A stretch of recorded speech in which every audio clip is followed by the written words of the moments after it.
Good evening, everybody. A little bit of a strange intro there. Sorry about that. My Streamlabs is kind of being a little weird. Wouldn't allow me to change the title and the category and all that stuff. So hopefully I have that right. But welcome to Kodiak Island.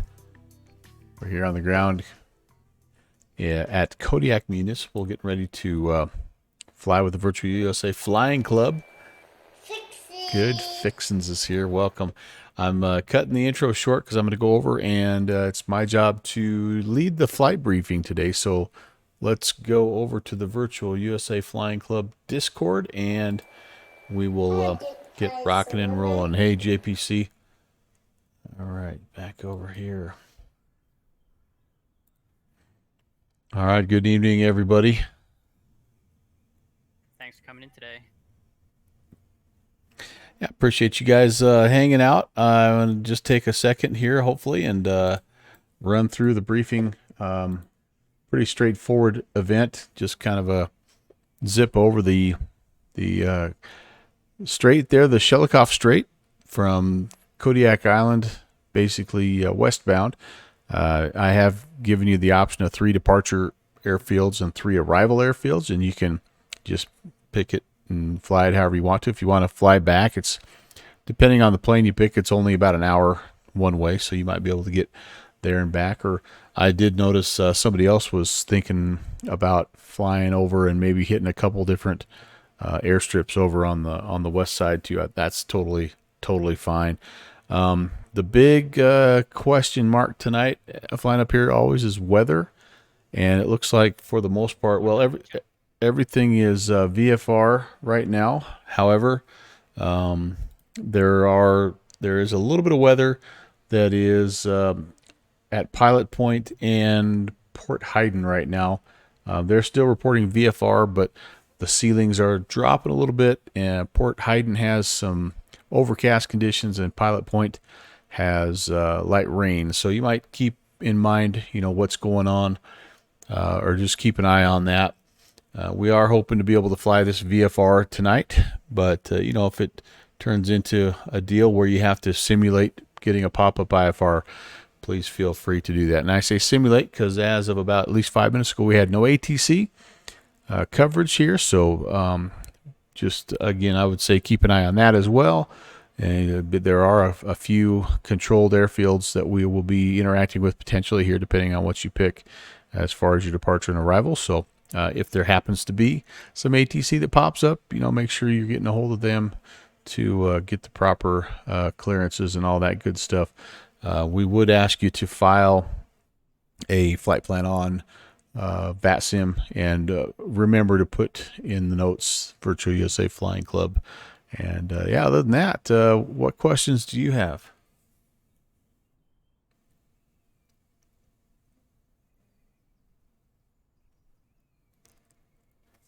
Sounds like it's time to get rolling. Heck yeah, there is a specific temporary channel there to put your details so we can take a little roll call when it's all said and done. And we'll see you. We'll see you up in the air, and enjoy tonight, guys. Share lots of screenshots with the Virtual USA Flying Club as well, and just enjoy the evening. And thanks again for flying along with us here on the West Coast.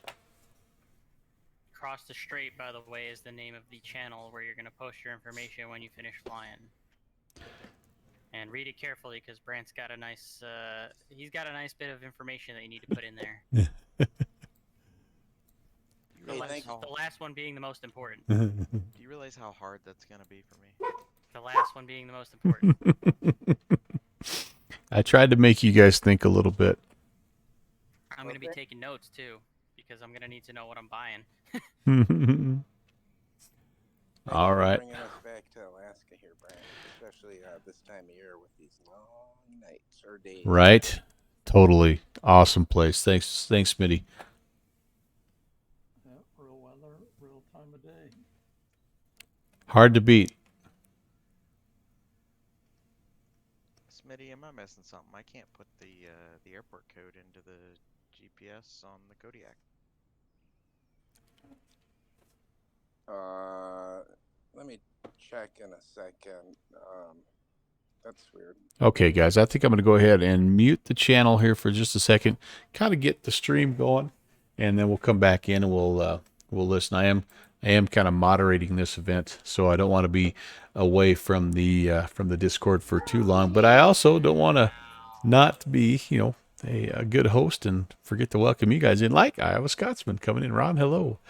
Hello. Another event you have to miss due to working late, man. Dude, you are winning the Employee of the Month for darn sure, Ron. Holy moly.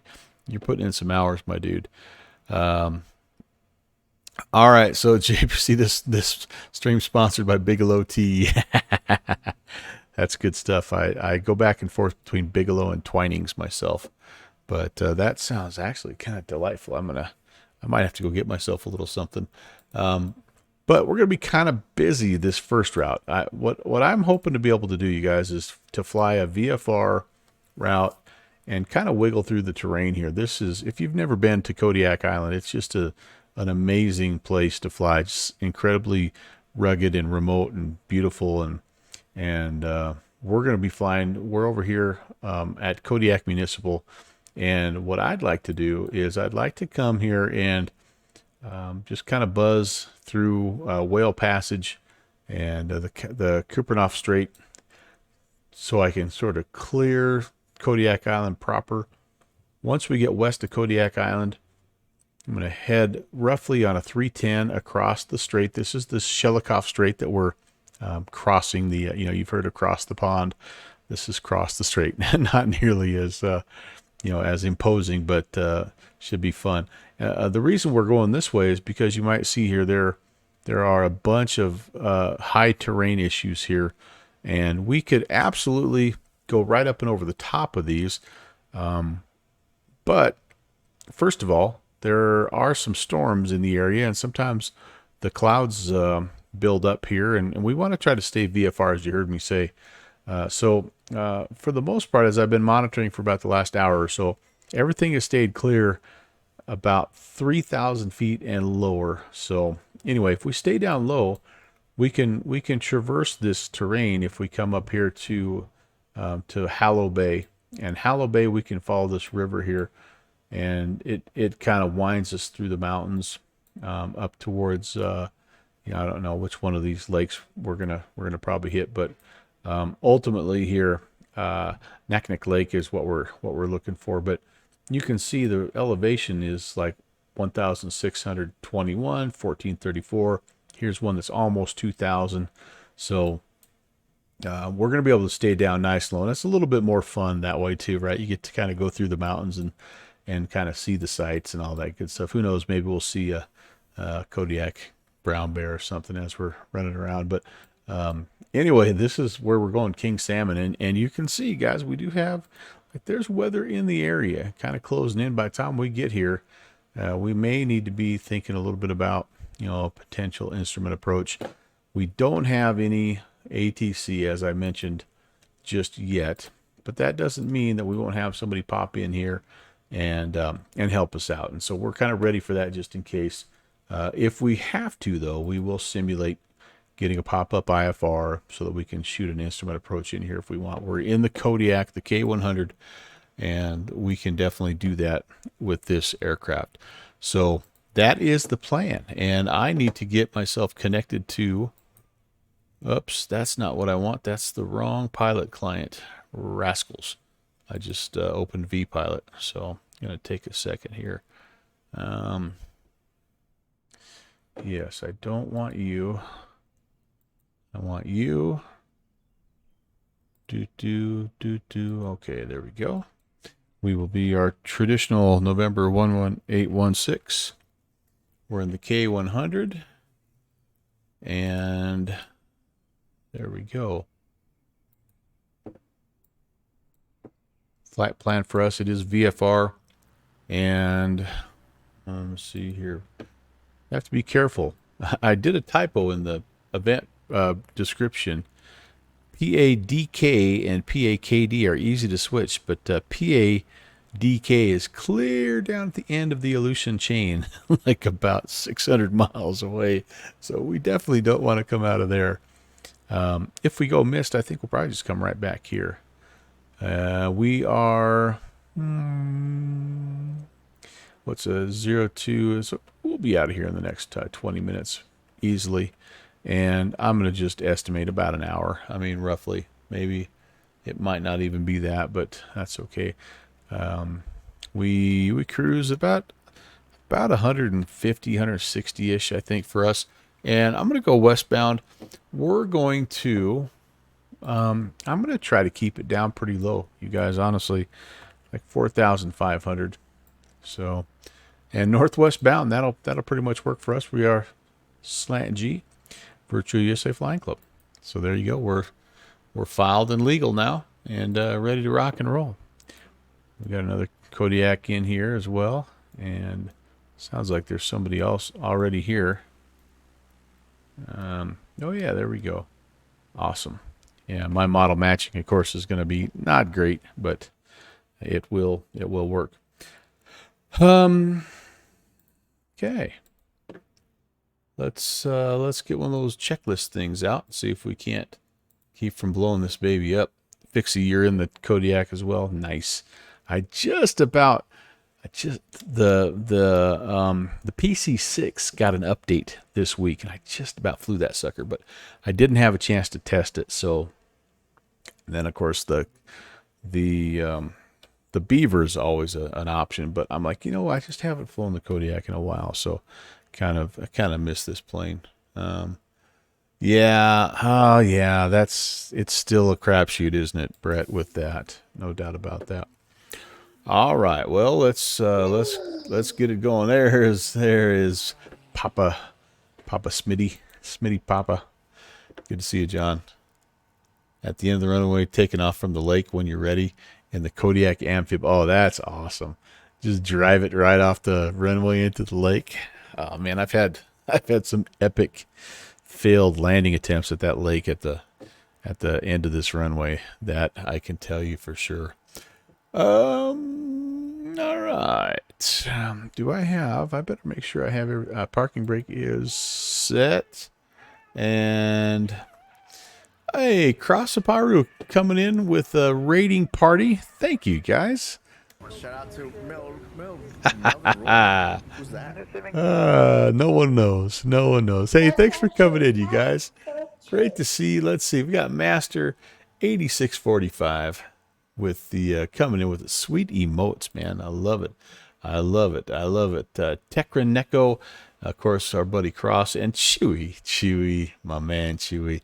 So good to see you guys. So good to see you. You came here just in time to see me blow up the engines of the Kodiak 100, which is what I always do the first time I try to start it after it's been a while.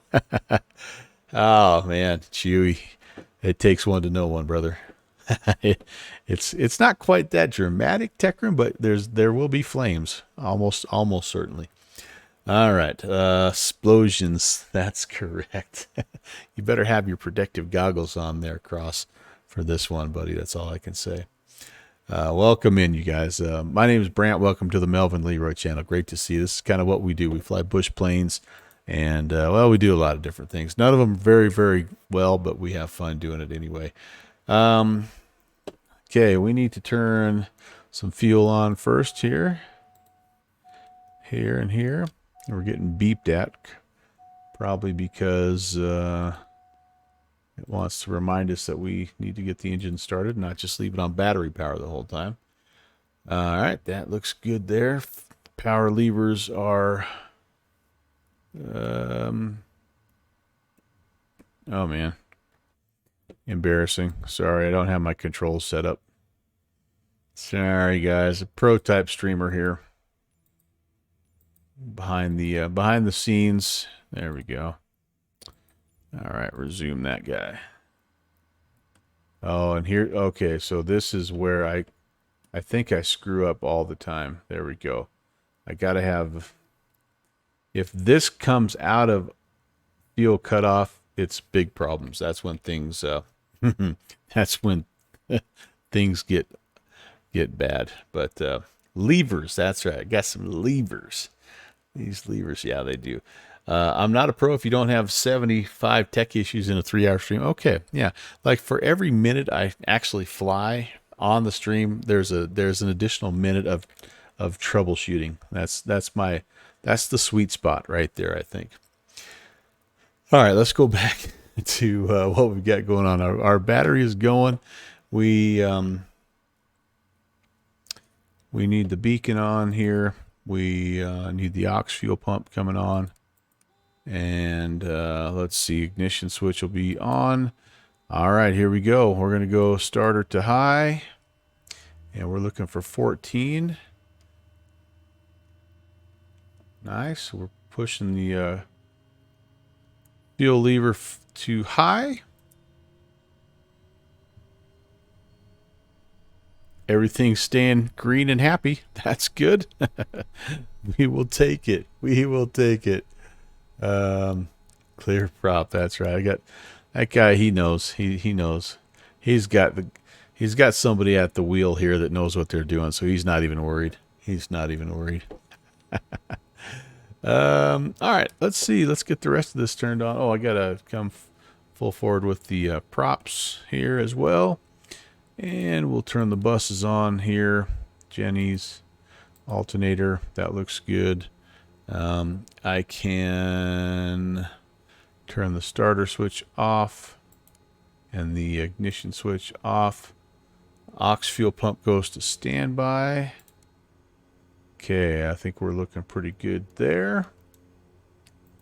Continue. Let's go to 2280 so we can talk to people. Beautiful. All right, got it. I can hear people talking. That's always a good thing. Always a good thing. We're just going to take off on runway 8 from Foxtrot at Kodiak, and taking the runway now. Kodiak. So I'm not going to initially put any kind of a flight plan in. We are doing a VFR, kind of a sightseeing, get out of Dodge type of thing here.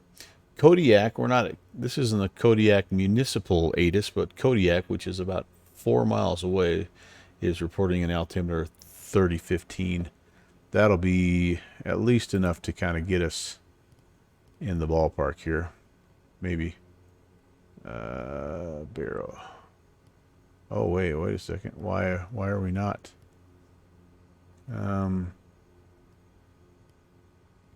Yeah, I was clicking the wrong one. Sorry about that. 3015.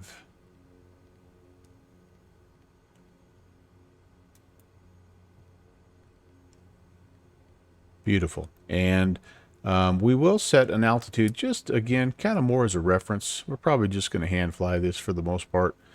And this thing does hand fly quite nicely. So we may pop the autopilot on from time to time, just depending on, like, I think I need to go make myself a cup of tea now that Sonante said that the stream is sponsored by Bigelow Tea, but we'll start out hand flying anyway. All right, there we go. 45. Altimeter is set. Techrin, you're out of here. All right. Thank you so much for coming in, and appreciate you guys again coming in, Raiders. Have yourself a wonderful evening and a great weekend, and stop by and hang out again with us some other time if you can. Nice to meet you. The visual climb over the airport crossing at 3,100 feet, Kodiak. All right, so they're departing runway 8. Okay.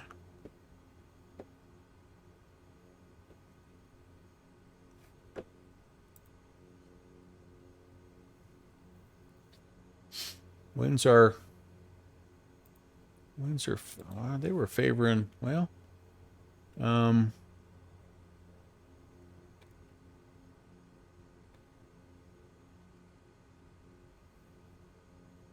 let's see what the oh no, that's not.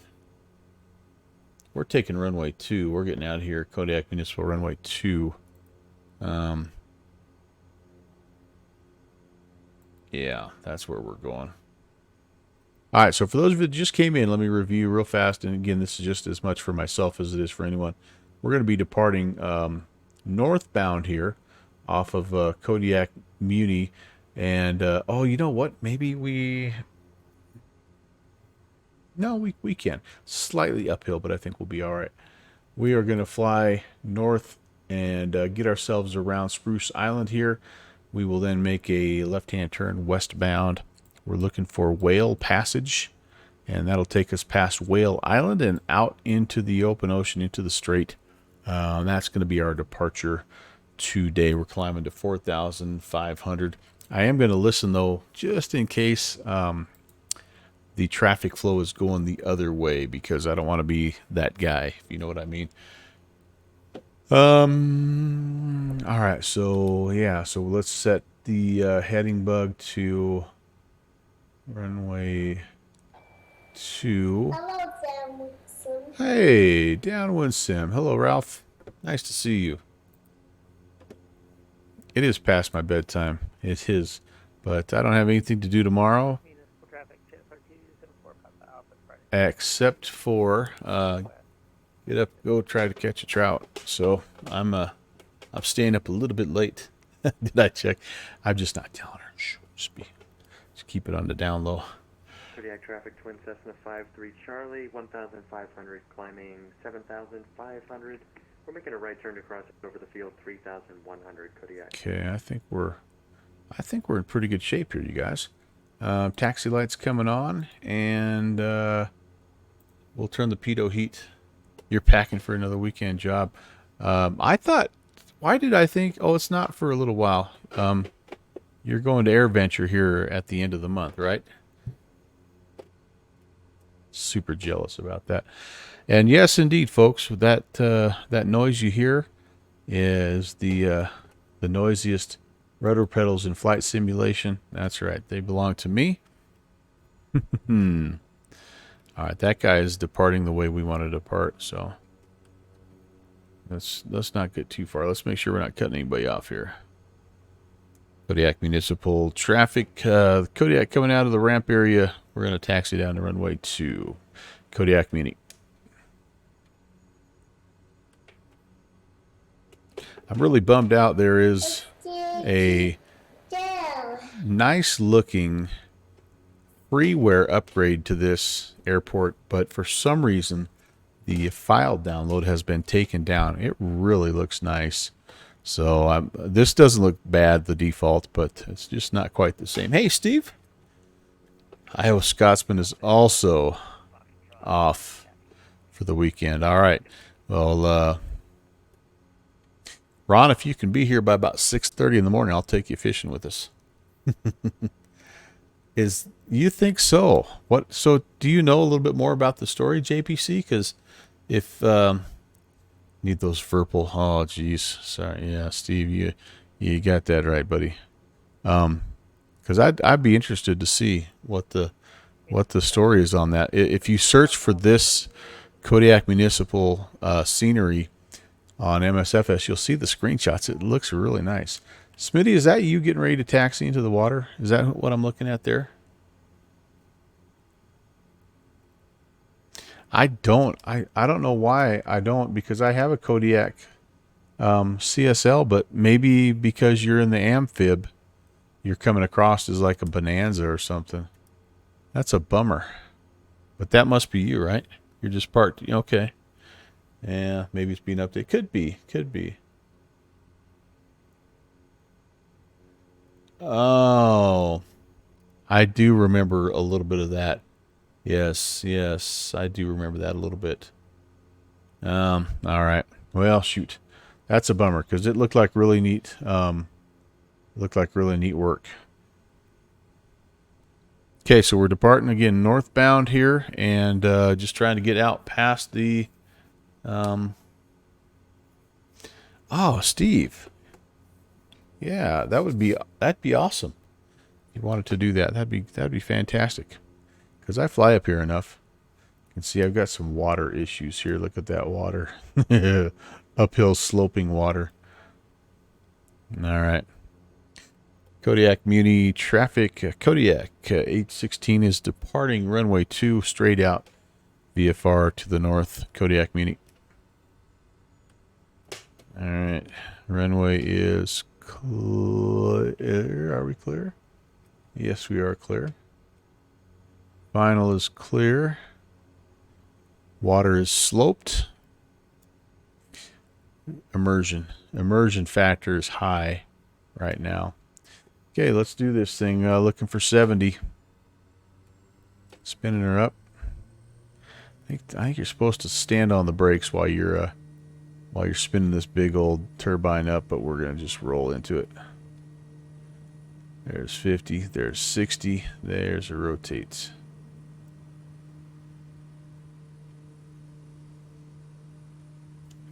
Up, and away we go.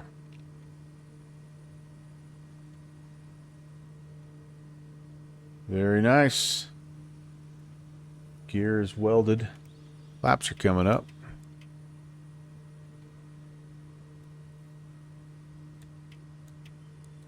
And again, really nice day right now.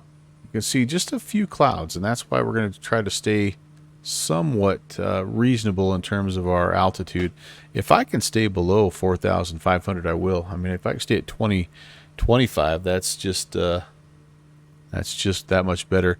Chewy, I have a Bravo throttle and an Alpha Yoke, a Bravo throttle, and I have just some old Cytec rudder pedals. I mean old. All right, we're out of here. Let's go. Let's zip out of Whale Passage here. Well, actually, we're not quite there yet. We got to get. I should have actually went a little further north. That's okay. The Honeycomb they're very nice. Definitely nice. I think the main drawback is just their size. They take up a lot of desk space. Let's say that 3 times fast. But well put together, and you know, for GA stuff, like what I really like about the Bravo is just the six quadrants, and then it has a flaps lever and it has a trim wheel, which I really like as well. So liking it. Sparky, I'm a little to the northwest of you, Kodiak Island way. We're doing an event for the Virtual USA Flying Club called Cross the Strait.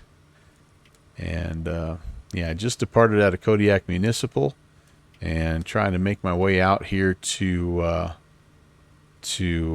Whale Passage to get myself out. Yep, Alaska indeed. Why in the world did you get modded on the word Alaska? Is Alaska like some kind of a bad PC slang word now that I don't know about?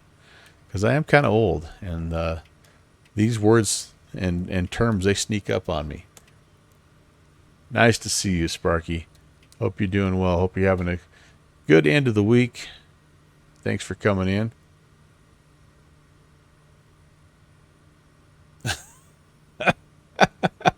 Man, I don't know. She is cranky today. So maybe now they somehow have a way to detect your tone, young lady. Watch your tone. Oh man. Well, yeah, what I mean, it is what it is, right? It is what it is. Okay, so we're heading across. This is the, what is this part called here? Marmot Bay is where we are right now. Marmot Bay. And yeah, there's some cool airstrips out here. This is Spruce Island off our right, and there's a neat little airstrip out there. And then kind of still looking at you know, the main island that we just departed. Whoops, I'm descending a little bit. Let's not do that. Maybe I should turn autopilot on just so I don't do a little water skiing here. But we're coming up on this out in front of us is called Whale Island, and we can go to the right around it. That's Akanoff Strait, or we can go to the left around it, which is called Whale Passage. And so we're going to go left here's where we are, by the way.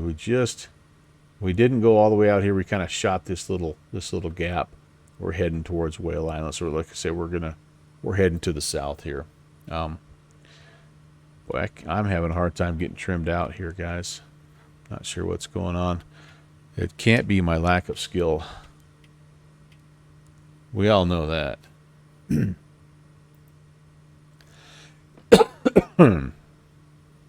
for subscribing. Well, hello, Texas One Flyboy. Thank you so much for 14 months, dude. I don't even have anything to toast you with. Skull, brother. That's awesome. I hope you're doing well, TFB. Always great to have you.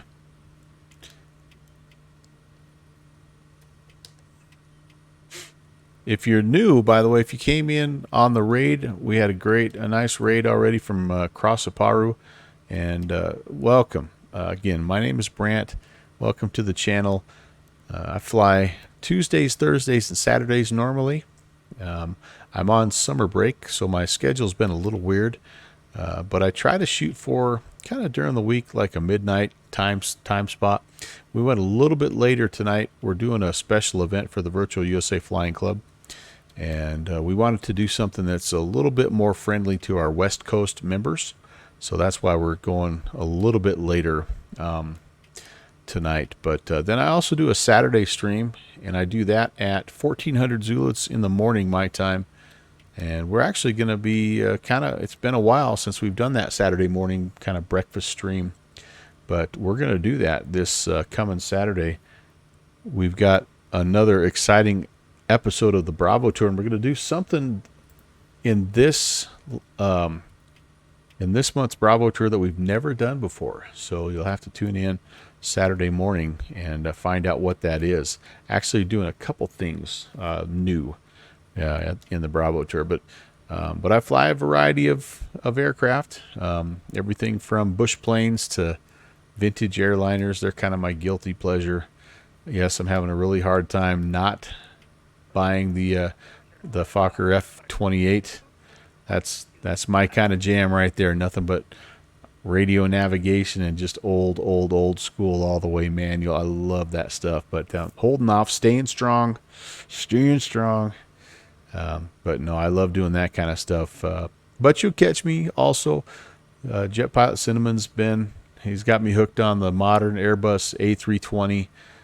Love that plane. I fly the 737, the PMDG, quite a bit as well. So I like some of the modern stuff as well. And then I've been doing some helicopter stuff as well. So it's a little of everything. And it's what I think is awesome about Flight Sim is you can just do a variety of different things. And I'm not really good at any of them, but good enough to have fun. So anyway, yeah, Airbus supremacy. That's right, JPC. Before he cyberbullied me into getting an Airbus, I had 0 Airbuses. Well, I shouldn't say that. I had an A300, which I absolutely adored. That was the first Airbus I picked up, the Anybuilds A300, and loved it. And then he cyberbullied me and made me pick up the A320. And so within about a month of him saying, hey, you should get this plane, I'll give you a couple of tips, I went from having basically 0 Airbuses to having 4 Airbuses. So yeah, I maybe have a little bit of a problem there. I don't know. I am going, yeah. We are going to go to a spot that's pretty nearby tomorrow. God, every time I give you the outside view, guys, I lose my attitude. Yeah, I'm taking my mom with me tomorrow, and we're gonna go to a little a spot just outside of town, not too far. She's got to be back for a lunch date with my wife, so yeah, lose the attitude. That's right. Dalwin Sim calls it like he sees it, and he's not wrong. He's not wrong.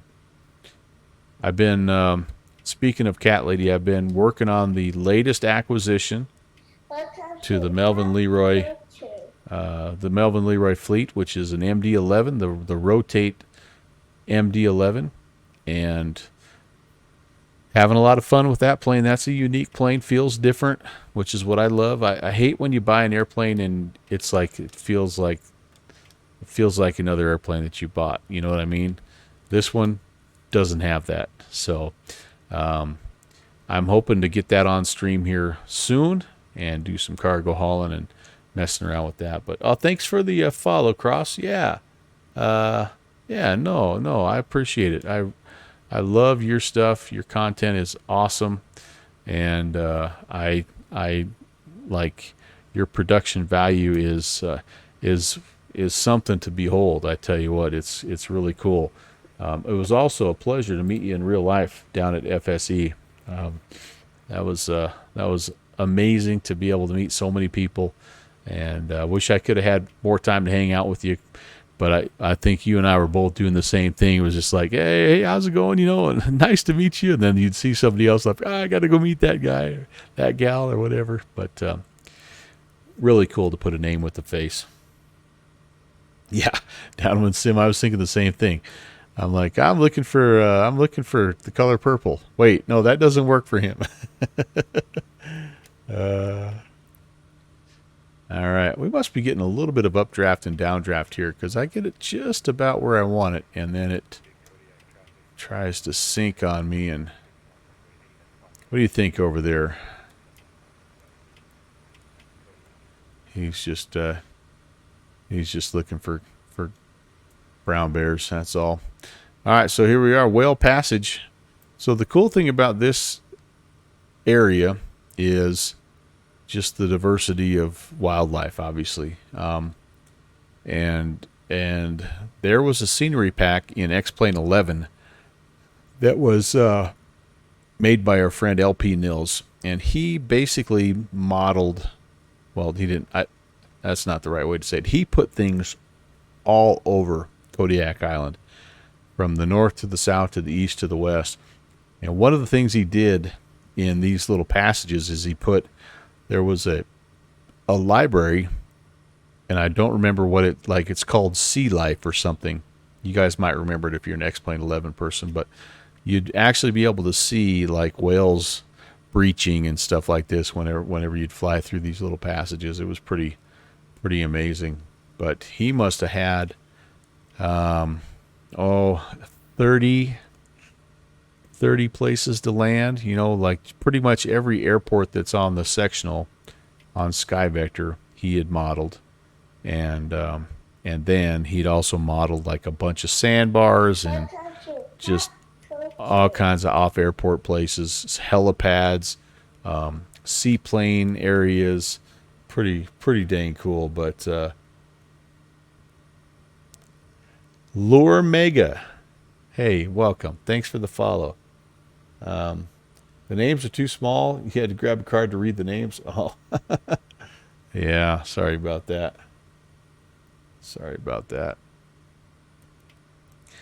All right. Well, hey, here we are. We've made it through. The Whale Passage and all that good stuff, and we're now getting ready to go out into the Strait. This is the Shelikof Strait. It's between Kodiak Island and the kind of the northern end, I think, of the Aleutian Island chain.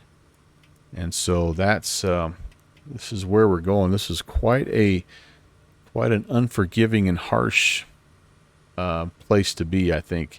And if you were flying across this into Kodiak, it would be a pretty serious deal. I probably wouldn't be sitting here at 2,500 feet either. I'd be getting some altitude, and you know what I mean, just to be safe. But anyway, yeah, this is what we're doing. So you can kind of see across the way. This is the high terrain.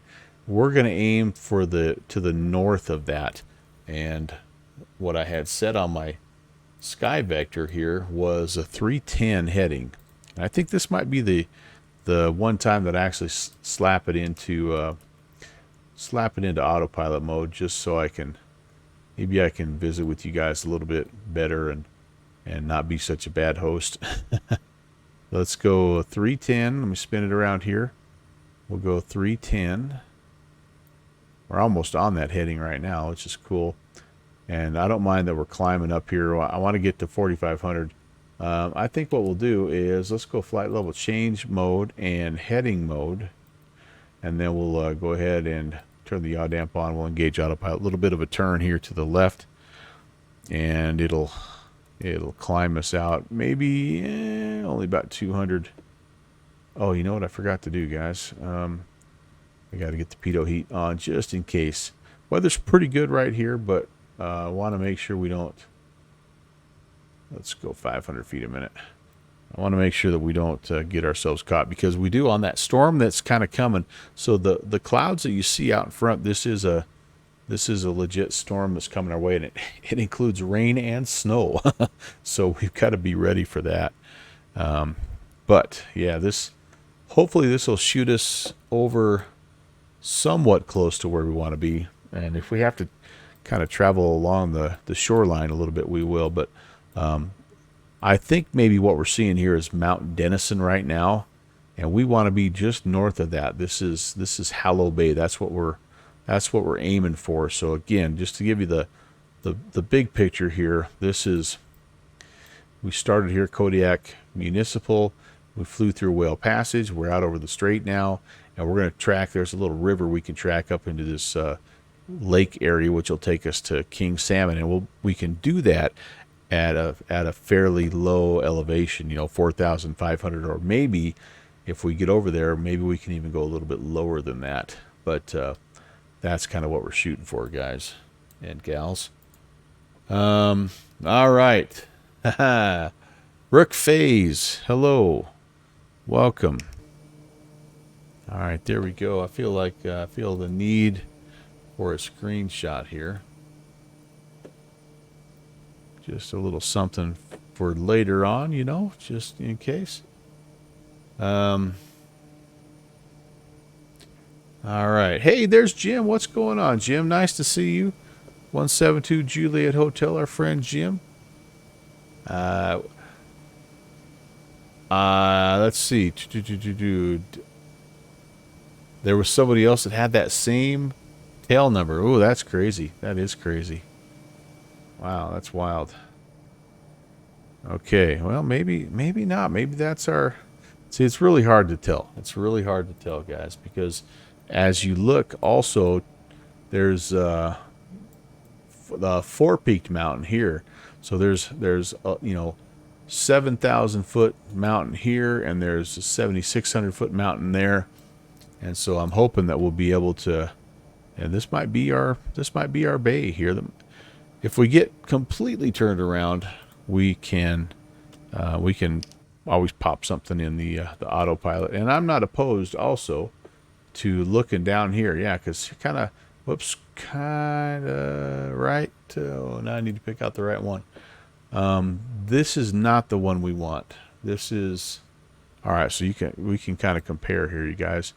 This one you can see here, Kodiak Bay, Devil's Cove. It kind of has a pretty big arm coming in here. Sim Caesar. Hello, Caesar Raiders. We want this next one here called Hallow Bay. Scotty. Great to see you. So that is this guy right here. So we are actually aiming a little too far to the right. That's okay. We will correct.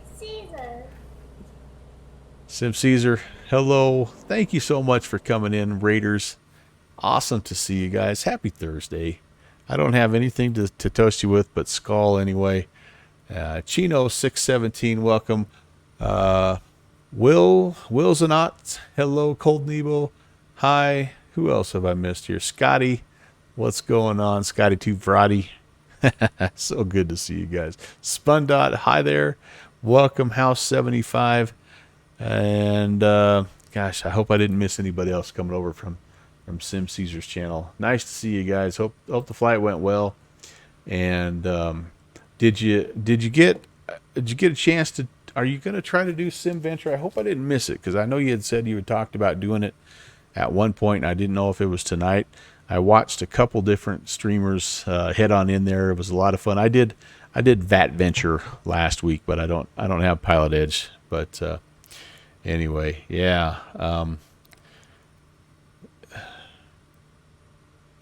This plane is super loaded. That's right. I should have I should have chosen the skydiver version. That way we could have got rid of a few people. But no, I got the, I don't remember what this one's called, the Tundra pack or something. But we could fit like 9 dudes back here, so we're okay. We're good. We're good. Oh, you didn't do Sim Venture? Yeah, you know what? It's a lot of fun. Once you get over that first kind of I think it's you kind of settle in. But I'll also say this. Hey, Peter. Welcome, Raiders. Now get out. Cross the Paru is the official welcoming committee of the Melvin Leroy channel. But I say that with a little bit of a grain of salt, because Vat Venture is not near as busy as Sim Venture. I saw the line going in there today, and it's legit. But I know you'd be able to handle it. I've watched you fly enough, and you can handle all that stuff. But the raid left me behind. Peter's okay, because we've been slowly jettisoning people out as they've come in. Just so we can keep our CG where it needs to be. It's in the green, in the envelope, right? Oh man, but it's worth it if you ever have a chance. By the way, for anybody that is interested in Sim Venture or Vat Venture, that for that matter, that's the Oshkosh fly-in. Absolutely worth trying, and I do encourage you to give it a shot at least one time, and don't worry about messing up, because it happens, and you learn, you move on, and if you just enjoy yourself, you'll be just fine. And you can always, it's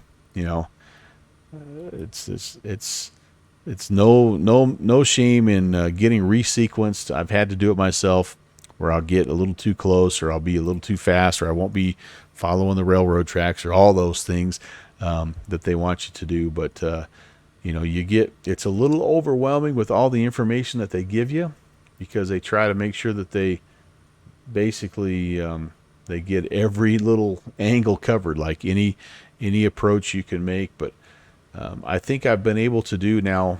We just hit I think this was our 5th one we did, and I've been able to hit every runway so far, so that's been a lot of fun. I chickened out a little bit this year. I was in the DC-3 because I wanted to fly the Warbird arrival, and as I got about halfway, I just didn't quite know if the Warbird was exactly what the DC-3 was supposed to be for, because you can fly the DC-3 slow enough to do the regular Fisk approach. And anyway, so I ended up chickening out. Instead of doing the Warbird arrival, I did the Fisk arrival. But anyway, it was okay. We got it in there, and I got to land on the little taxiway, the 3-4 right, or 3-6 right, I guess. And it was a ton of fun. But anyway, I digress. All right, I'm getting behind in the chat here. They cleared. Cold Knee was saying they cleared 2 of us for runway 27, one in the orange, and then down to the green dot. Yeah, that's it. Does get fun when you're able to do that, and it's kind of cool to be that tight shooting to essentially land on the same runway, just at different spots. That's when it gets really fun. Holy moly!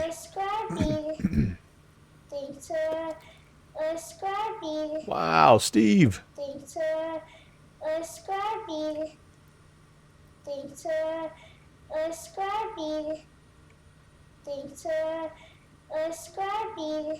Holy cow. Thank you guys so much. Steve, you're awesome.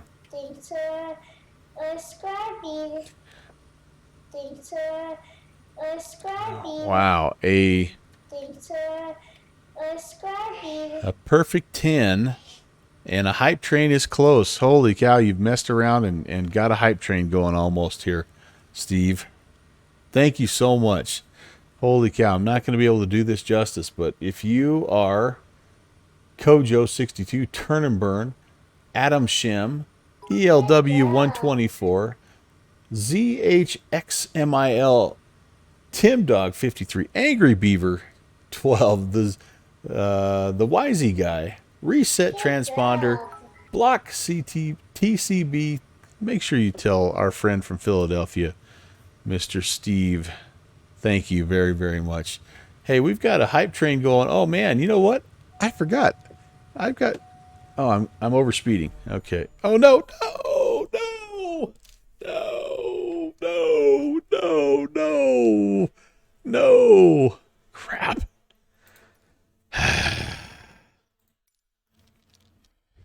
You killed Melvin. No, you didn't. I killed me. I'm terrible at multitasking. We'll get reset here momentarily, guys. I promise. Oh, dang it. All right.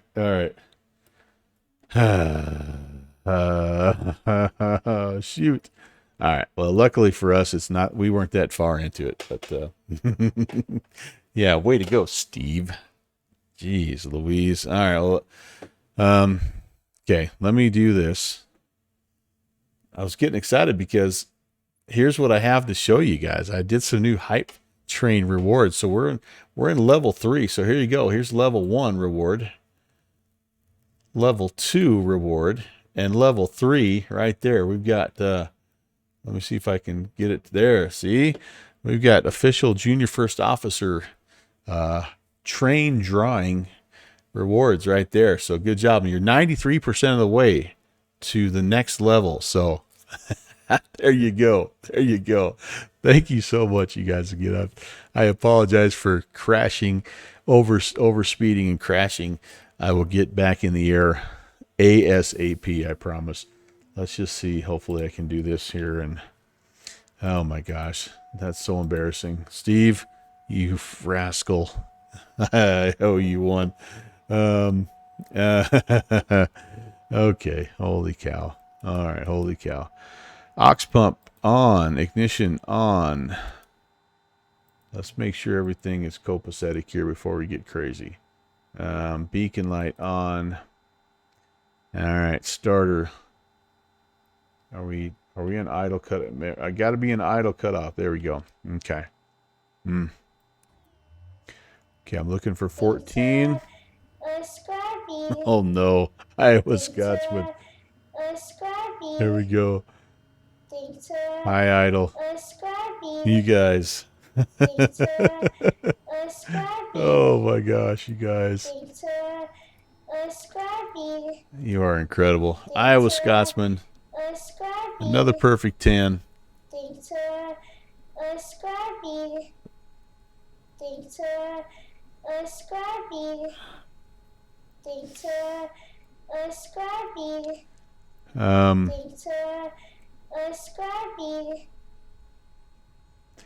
I hope I'm getting this started right. I'm so... You guys have got me. You got me. You got me. All right. I'm going to let that spin up. Let's, here, let's get outside so you can see the beautiful emotes while things get going. All right, let's do this here. What do we got now? Oh, you guys. I'm way behind. So we've got, all right. I don't even know where we're at. Iowa Scotsman. All right, so Slabadanks, Agent Presta, Flights with Joel, Cold Nebo, Super Chicken, Hawk Driver, House 75, 787 Flyer, and 60 knots. Please make sure that you give my good friend Ron a thank you message. That was really, really nice of you.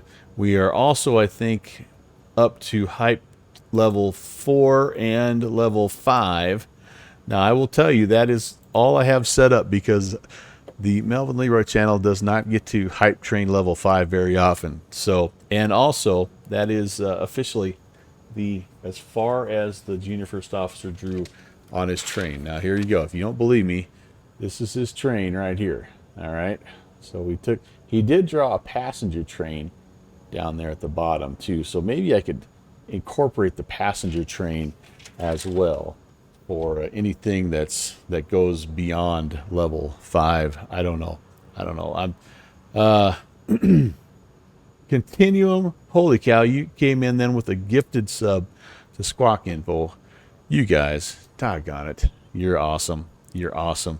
Where's the embarrassing pictures? Oh, I took those off because I did them the one time, and then like I didn't get a hype train for like 6 months. I'm like, well, the masses have spoken. So anyway, yeah, Steve, it's your fault.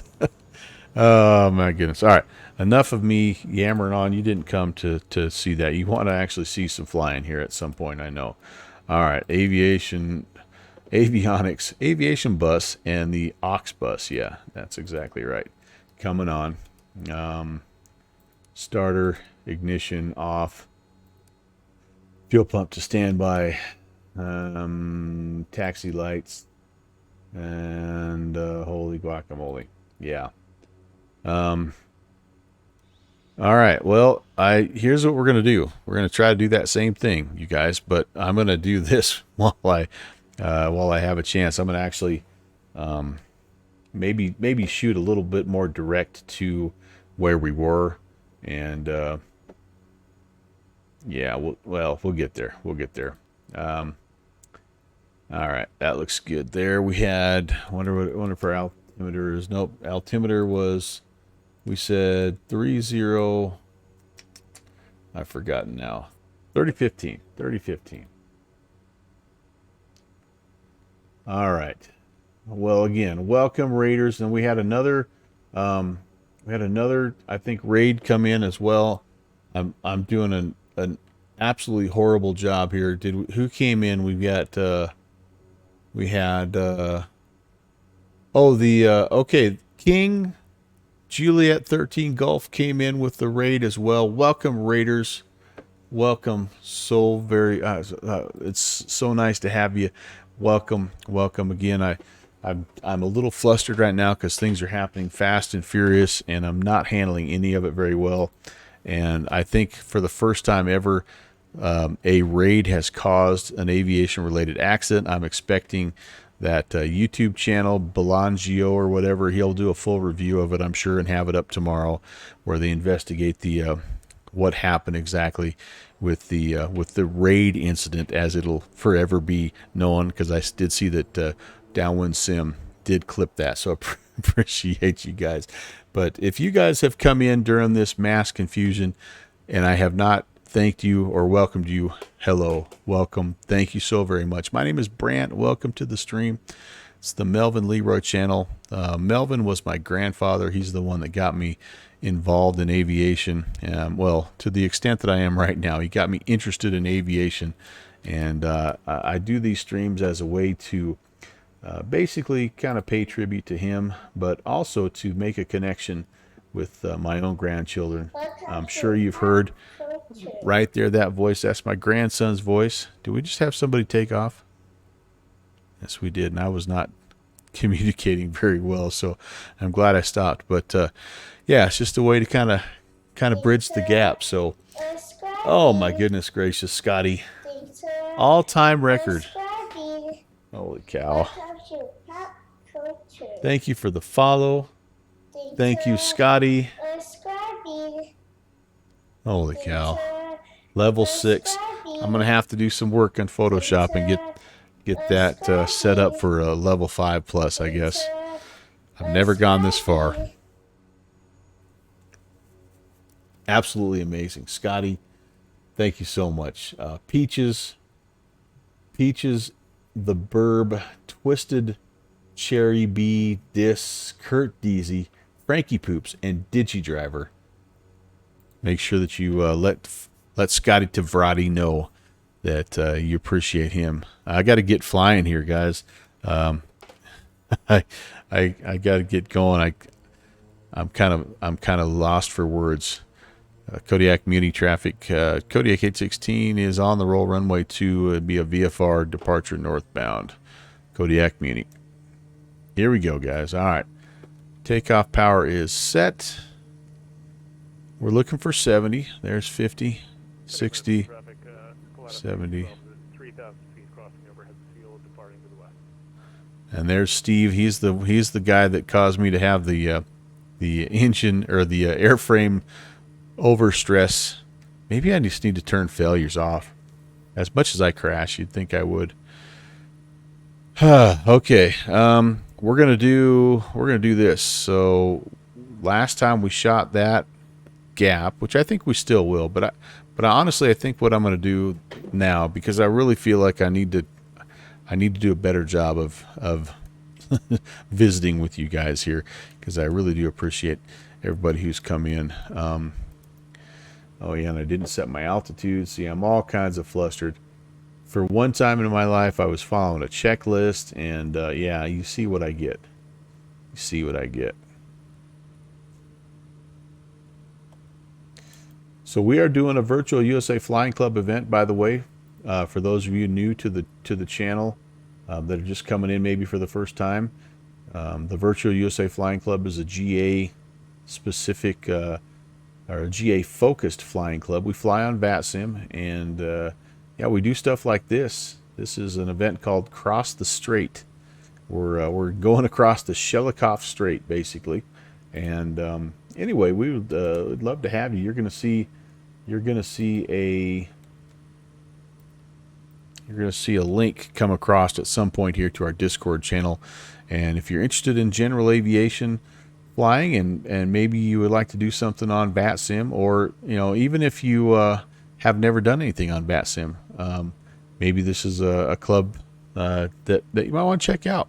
You do have to have a VATSIM ID before you join, but other than that, we'll take care of all the rest. Just head to that Discord channel, and one of the admin will get a hold of you, and you can be a part of things like this. Flying in Alaska. Let's bring the flaps up. And yeah, we do all kinds of fun stuff in VATSIM all over the world. I know it's the title is Virtual USA Flying Club, but we take people from all over the place. If you want to be involved and you love GA, we're not going to turn you down. All right, on our way up 4,500. That should get us clear of everything as we kind of head back out where we were. There's JPC coming in with the link. Yeah, so check us out. No commitment or anything like that, but yeah, we're closing in, I think, on 700 members, and so it's a big community with tons of resources, tons of expertise.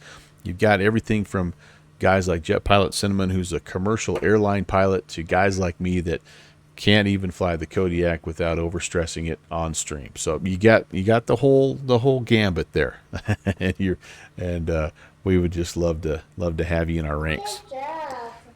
All right, let me go back here. I want to make sure I've welcomed everybody here, and I don't know if I'll be able to scroll back far enough. I've never had 3 raids in a row like that, and then a hype train going. It clearly, like I felt like United Airlines there. I had, my system had been overwhelmed, and I just lost everybody's luggage, and I am so sorry. But let's see, DCM, I don't know if I said hello to you, but hello, my friend. Great to see you. Conti, again, thank you for the thanks for the ascription. So like what I tell everybody is, like the money part of it is really, I mean, I appreciate your generosity, I really do. But what I love is when you come in and you do something, you trigger my grandson's voice, and that just makes me super happy. So thank you so much for that. Yeah, that's awesome. That's awesome. Let's see, turn and burn. Going to get a beer. Bring me one, would you? I might need one.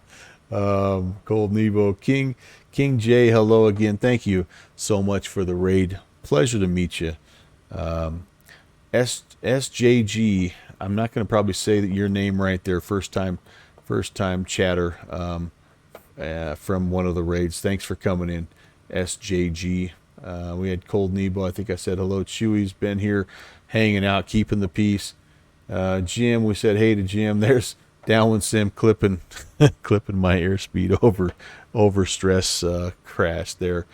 Who else? Holy moly. Maybe I'm getting pretty close to being caught up with everybody. Scotty, again, thank you so much for your gifted ascriptions. And let's see. Yeah, there you go. Shusey, Blancario or whatever that guy, he'll have a field day with this one.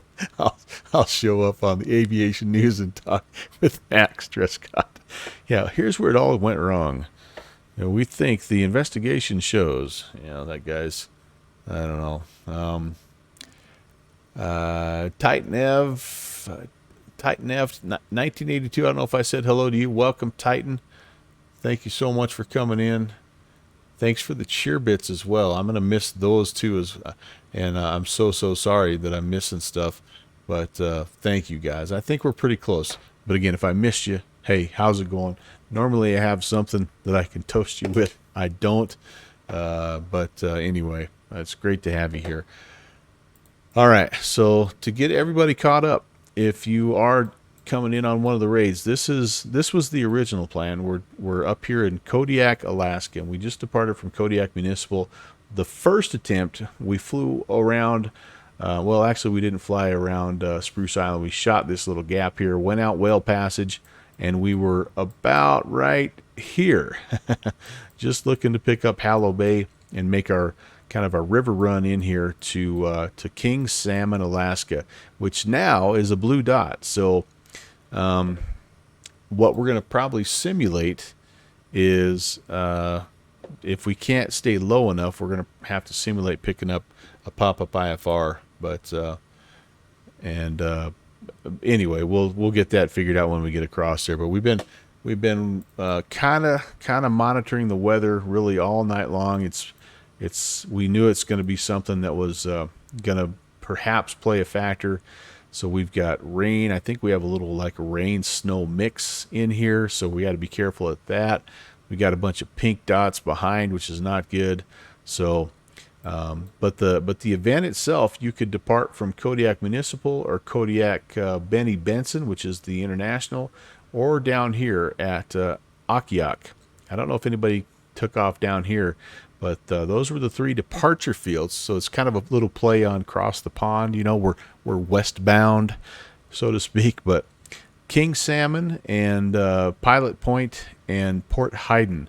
Up there's Pilot Point and Port Hayden. Those are the three arrival fields that pilots are flying to tonight.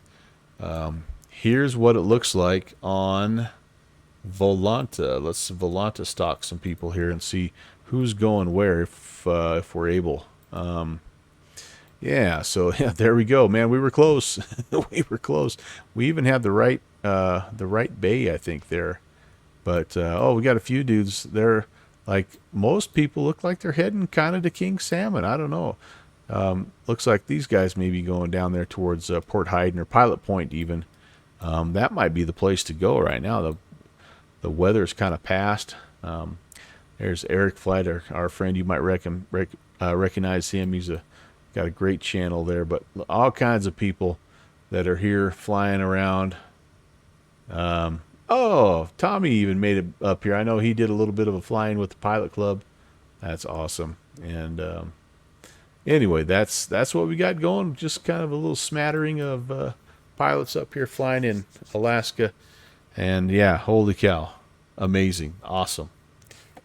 I just need to catch my breath. I've just done more talking here in the last 5 minutes than I've done in the last 3 streams. Did anyone fly into Sim Venture? I think I asked that question. That was the question that maybe was what I just asked right before all heck broke loose. Steve did? Awesome. Steve, what'd you fly?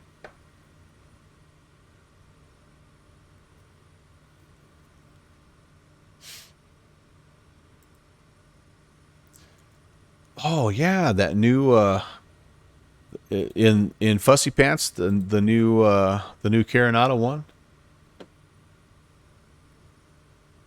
Smitty, you took the heli in there. Oh, so you got to go into that little field. What's it called? Just to the west there. Nice. So Smitty, let me ask you a question about that, because I was thinking about maybe doing that next year. did you fly the actual Fisk arrival then, or were you able to kind of come in and just sort of stay out of everybody's way? Pioneer Field, that's right, Pioneer Field. Excuse me, Pioneer Field. You miss your T210, yeah, no doubt about that. That's my only question about that is if they expect you to fly the Fisk with everyone else and then just at the end you're able to contact Pioneer and just go that route. I just didn't know. JPC made it. Good. I'm glad you first appear on the list. Awesome. Thank you, JPC. Thanks for everything, dude. By the way, those of you that don't know, Jet Pilot Cinnamon is the founder of the Virtua USA Flying Club, and he's done an incredible job of promoting GA on VATSIM.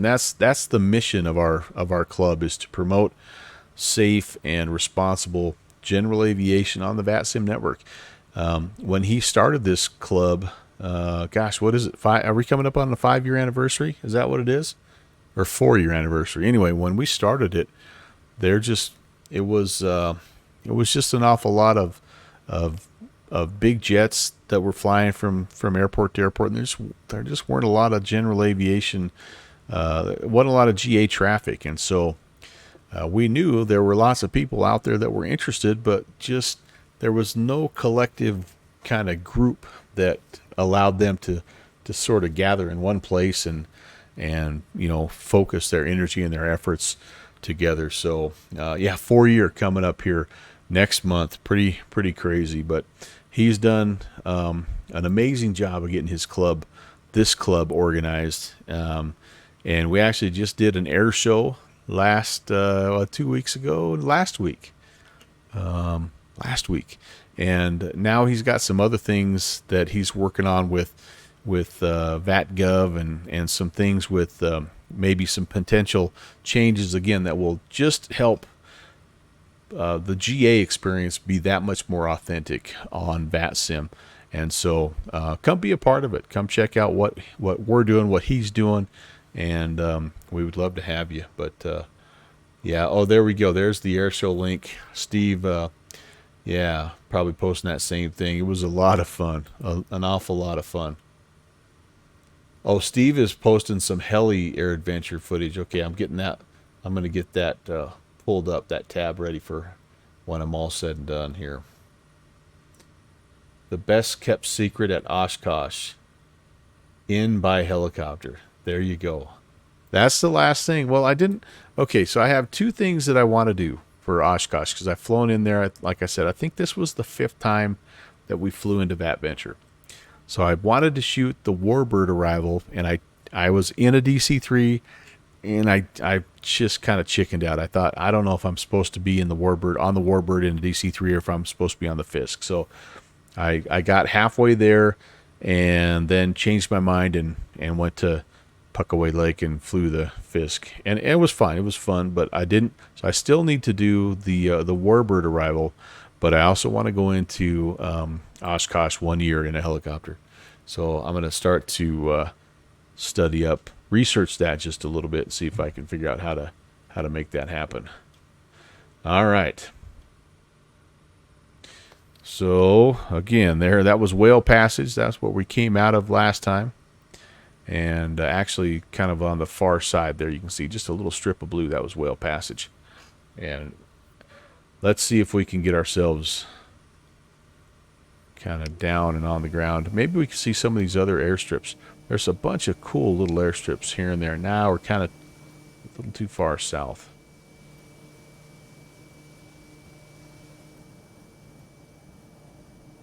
Actually, I'm pretty happy with what Kodiak Island looks like. This is default MSFS. I wonder if I got my weather turned on. Real-time live weather. Okay, there we go. It's Alaska it's a little sketchy just because of how far north it is, right?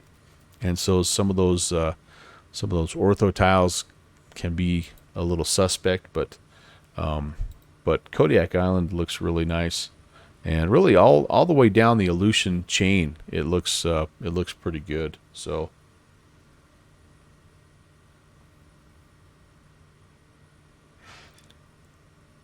the full notice explains better, but they talk about Waku Avenue. Okay. I'll have to take a look and see, but we've got a year to plan for that now. It was fun taking the DC-3 in, but now that I Crypto Sonar, hello.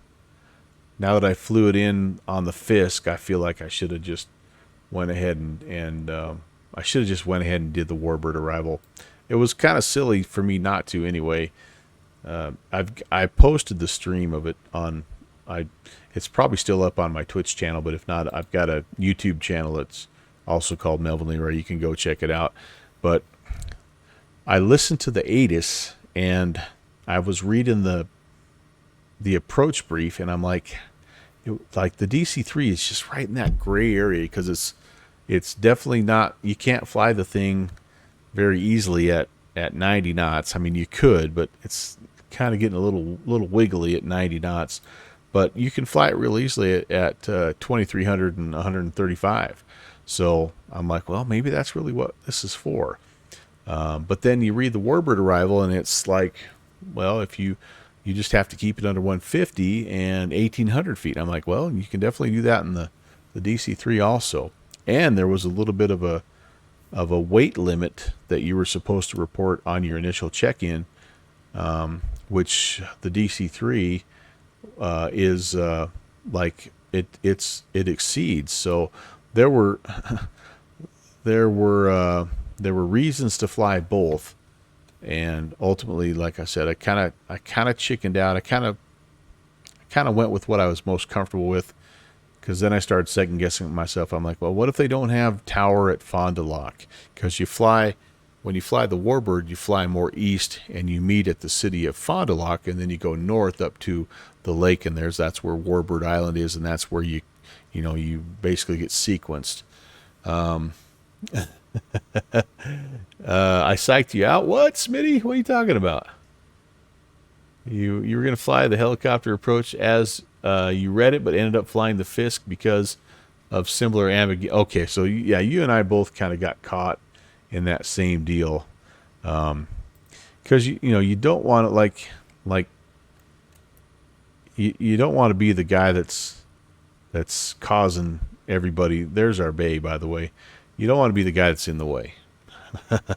So, all right. Well, Smitty, next time we'll know. Next year we'll both fly it the way we want to fly it. Turn and burn, you're waiting for your 4070 to come. Yeah, buddy. There you go. Right now you're milking that 8-year-old HP Pavilion. Oh, with the broken fan. Oh my gosh. What are you waving it as you're flying? Oh man. Yeah, no. I know. I hear you. I don't either. You just need to trust the process. Because they staff it up really well. Even Vat Venture, they staff it up. It's well done, and it's fun. It's 4 hours. Sim Venture, I think, is over several days, but Vat Venture is just like a bada bing, bada boom. Let's do it. This afternoon we're all going to meet and we're going to rock and roll. So.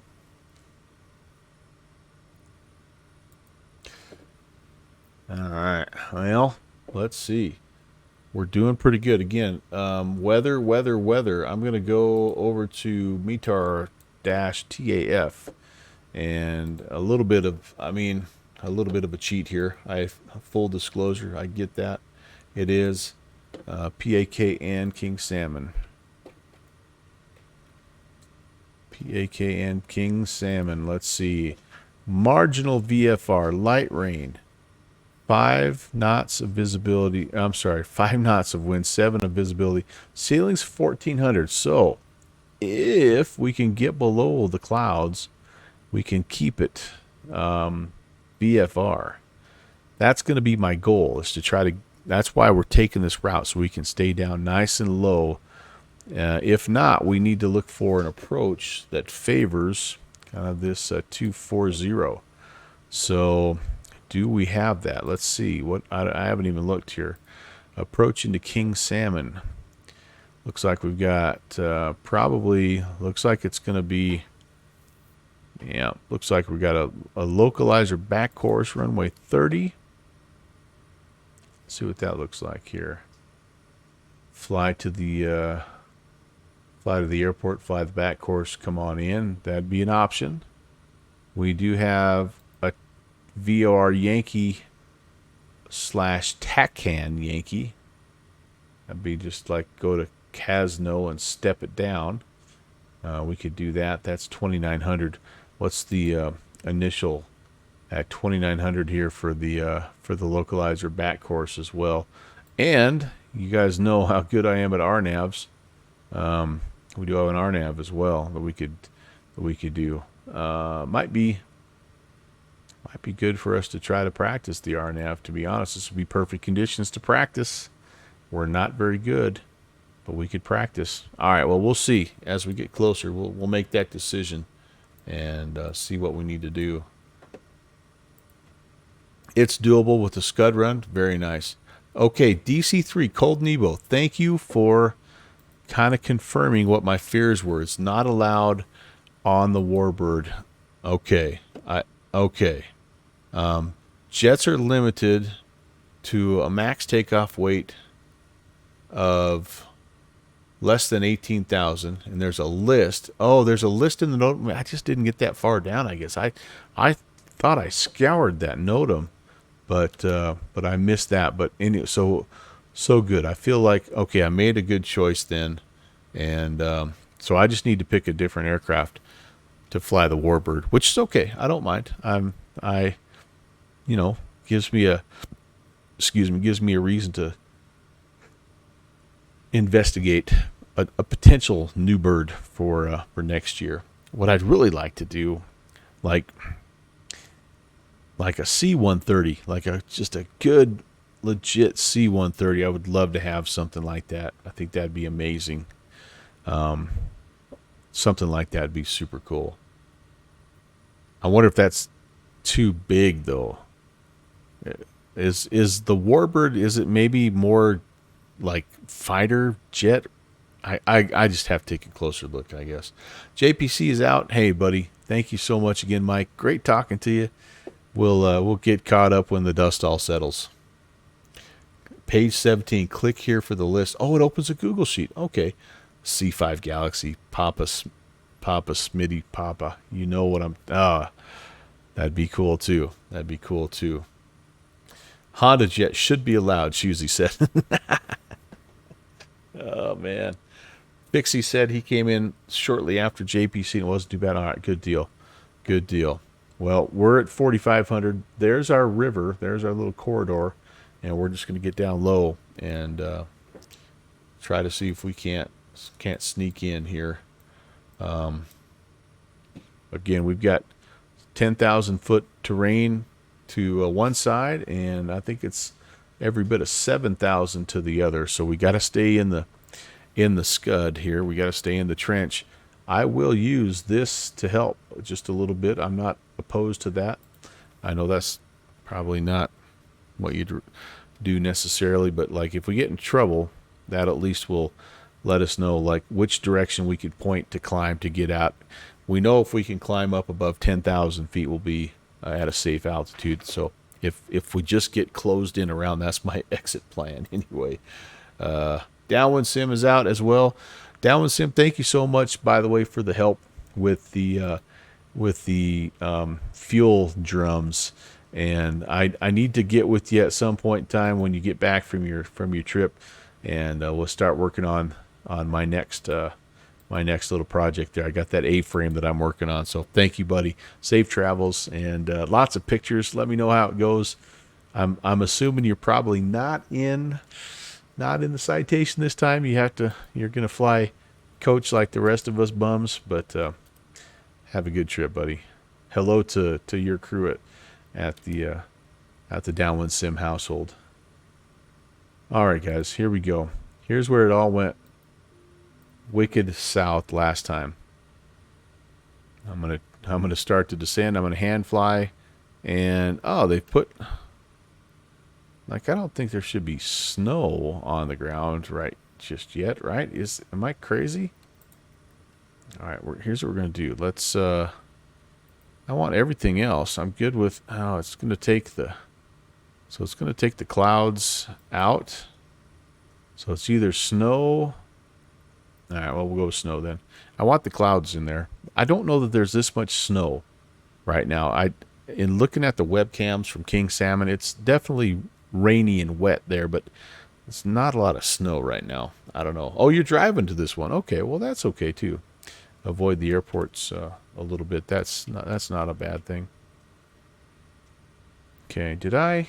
No, I didn't turn any flipping lights on at all, did I? Heato heats. I think I actually turned those off. I don't even know what I'm doing. Long time listener, first time caller. What is the name of this little river we're going up? This is the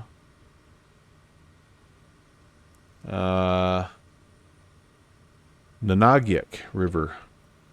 It will take us to the Savanoski River, and that'll lead us to Lake Grovenor. There'll be a quiz later on, you guys.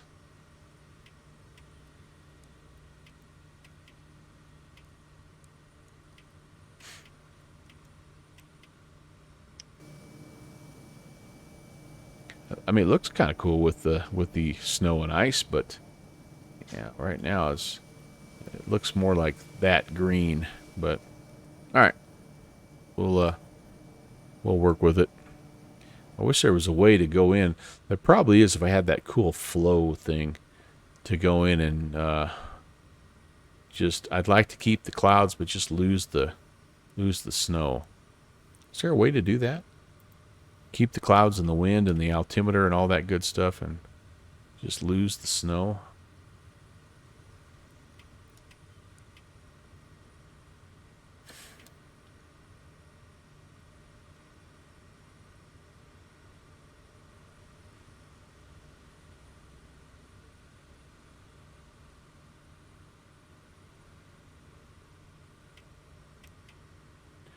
All right. Down we go.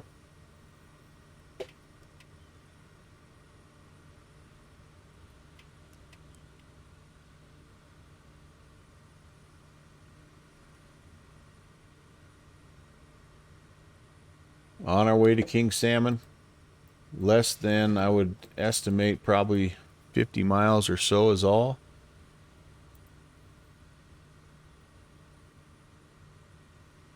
Is this an approach declaration or a flight plan term? Oh, gosh, I'm sorry. I missed a question here. Area navigation. Defined as the capability to fly any desired flight plan. Shoozy's dropping some knowledge, it looks like. Defined by... I'm not going to be able to read all that and keep it out of the mountains, so I'll let you all work that out.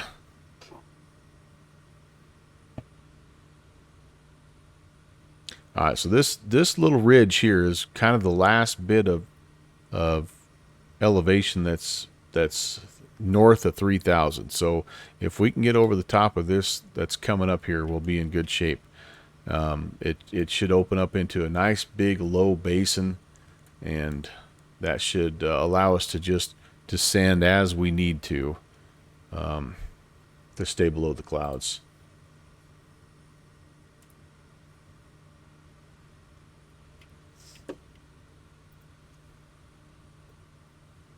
There we go.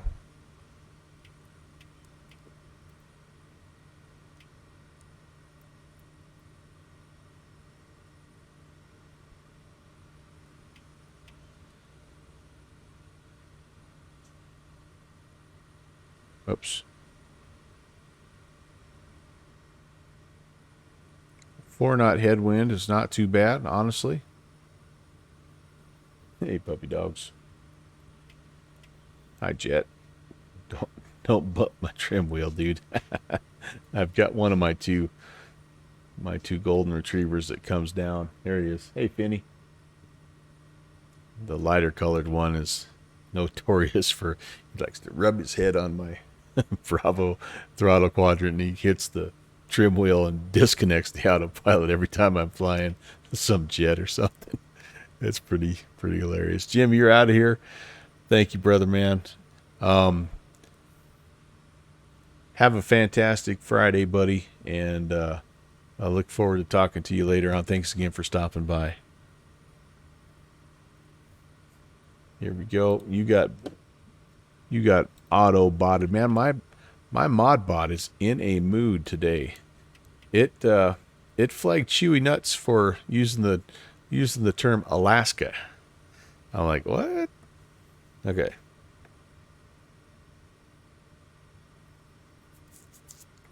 Turn and burn to get some things squared away. Hopefully you are. Kevin is incredibly smart, and really good at describing aviation-related things. So, all right, we're doing good, you guys. We're kind of getting into this area where we're picking up the second river, which the lakes and stuff are kind of just right up there. So, I think we're looking pretty good at this point. I do. What do you think there, buddy? She says yes. Uh-oh. You all right, dude?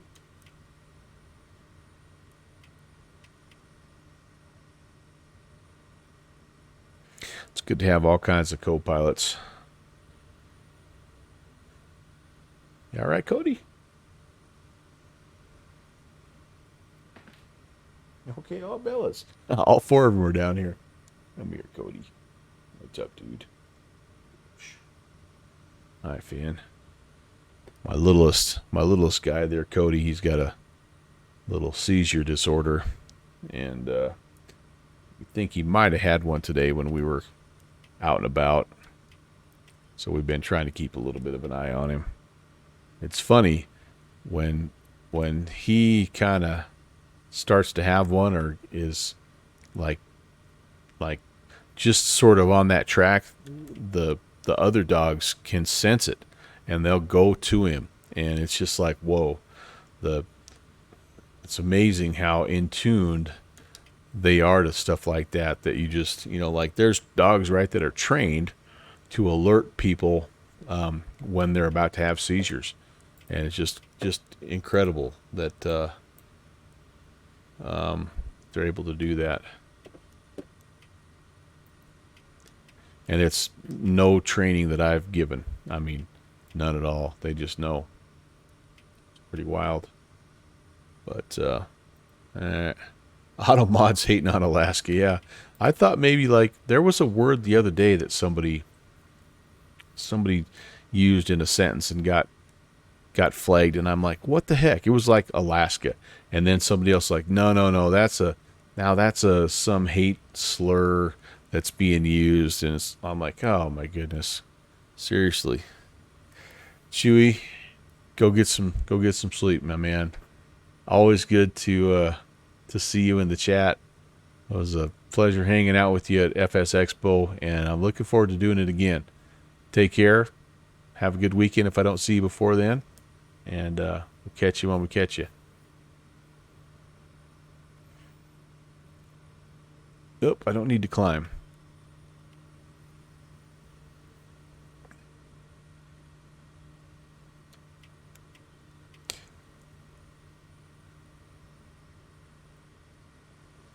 So many great content creators, I tell you what, and it's fun to have guys stop by. Chewy's an example, but there's so many that have come via the raid or just come in and hang out. I just absolutely love that, and I want you all to know, like, I'm a fan of what you do.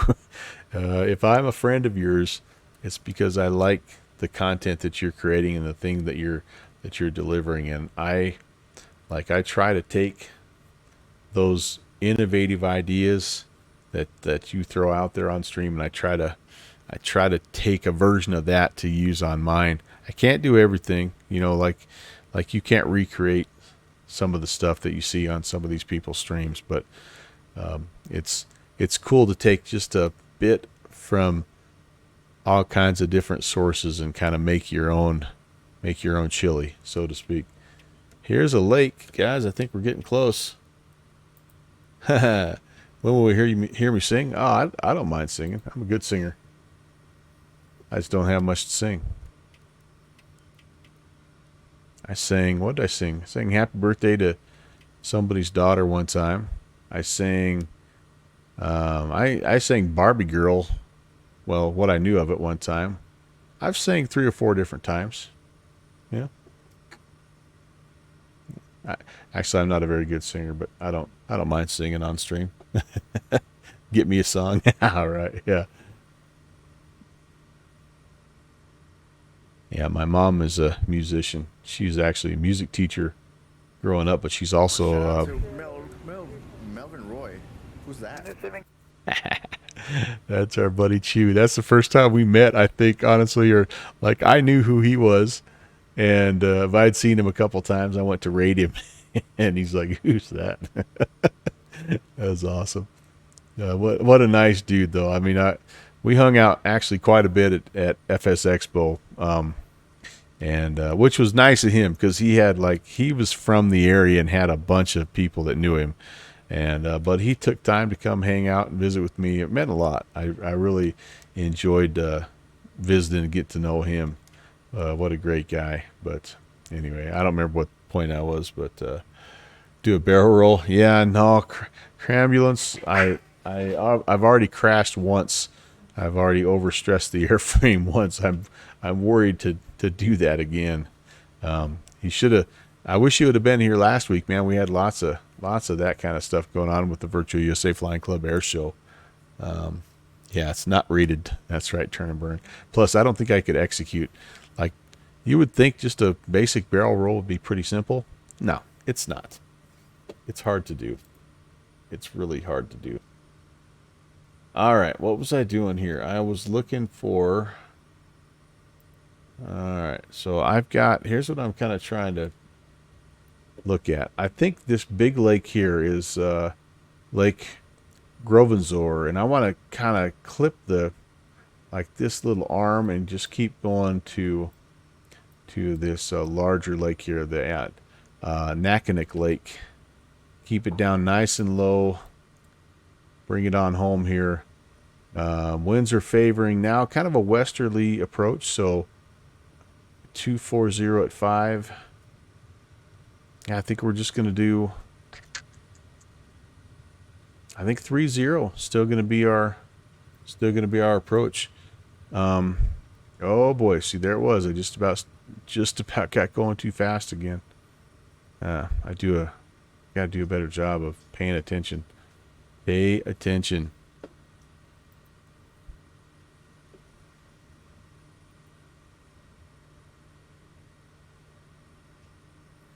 And we are using this a little bit. I mean, I can kind of see like roughly where I'm going right in there. So, you know, it's not total pilotage, but I've been trying to make it as much pilotage as I can. Just for the fun of it. It's a fun airplane to fly. This is the Blackbird simulation. No, I take it back. The Soul-made sim Kodiak 100. Really a nice aircraft. I've enjoyed the heck out of it. I've got Blackbird simulation on my mind because they just updated the Porter. That's a plane I haven't flown in a little while. I need to get back in it. Definitely need to get back in that sucker. Okay, maybe we're not quite cutting across that, but that's okay. We'll be all right. Does your co-pilot have... We need to give him a name, don't we, Kevin? I know Slant Alpha calls the female co-pilot Freckles, but what are we calling this guy here? What do you think? I think we call him... You know, he looks a lot like Brett Leonberger, I think. We call him Brett.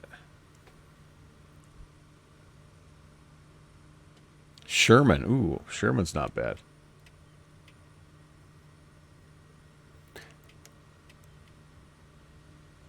What? Turn and burn? No kidding. Oh, man.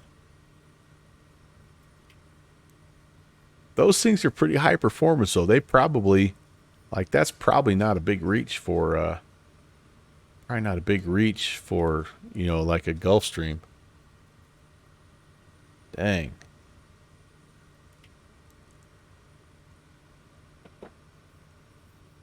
My funnest in the mountains story, I was up fishing one time,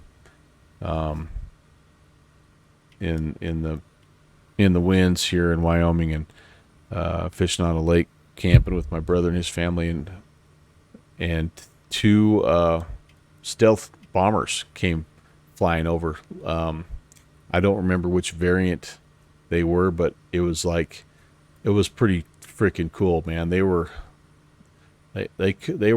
riding it as just about as low as they could, and it was awesome. I didn't hear them until they were right overhead, and you know, I only could see them for about 5 seconds because they were just like, oh man, it was awesome. It was so cool. I found out later on what I think is they were dispatched from Ellsworth Air Force Base, which is in South Dakota, and they used the mountains in Wyoming to train, or they were using them to train for, that was when we were at war in Afghanistan. Very similar terrain, but man, I tell you what, pretty awe-inspiring sight. Those things were cooking.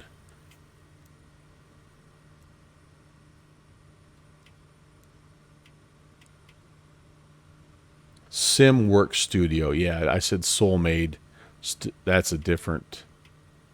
I always get those two confused. Kevin, I think you have to correct me every time. Thank you. SimWorks Studio. Yeah. It's like I've only owned one other. I don't normally try to own the same plane in both X-Plane and Microsoft Flight Sim, but I really like the Kodiak. And the Thuranda has a Kodiak in X-Plane, which I think is awesome, and is actually the first payware airplane I've ever purchased for X-Plane. And then when this came out for Microsoft Flight Sim, it was back when there just wasn't a lot of good, like, bush planes. And I was really looking for something to fly, so I bit the bullet. And as it turned out, it was a good thing because it's taken Thuranda a while to get their Kodiak basically updated for X-Plane 12. So I'm glad I've had this one. It's scratched that itch for me anyway. No, that would be amazing. Turn and burn. Freaking B-29. Holy cow. Holy cow. Yeah, those old World War II era bombers are something else, man. Something else.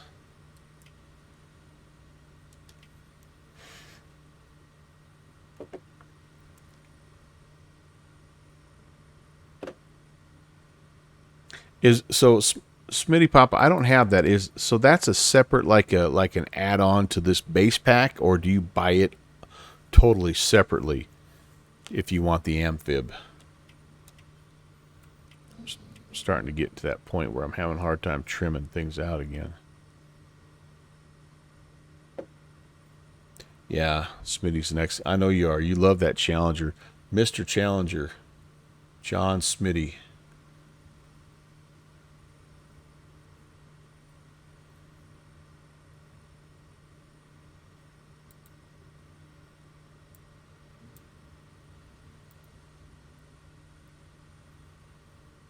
All right, you guys.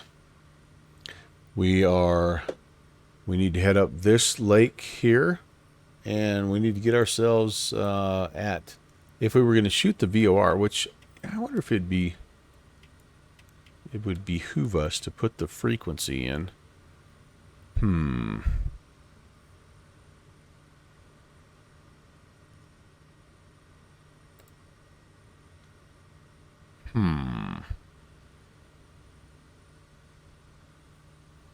Just to maybe have something 110. We'll go ahead and do that. 110.3. Let's put that in here. 110. Let's not climb. Easy, easy.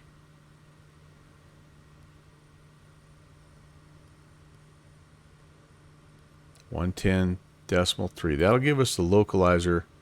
At least we can kind of have an idea of which way we're going. And then let's set the heading to 3. The course heading needs to be 301. All right, the course is the smaller knob, right? Yeah. 301.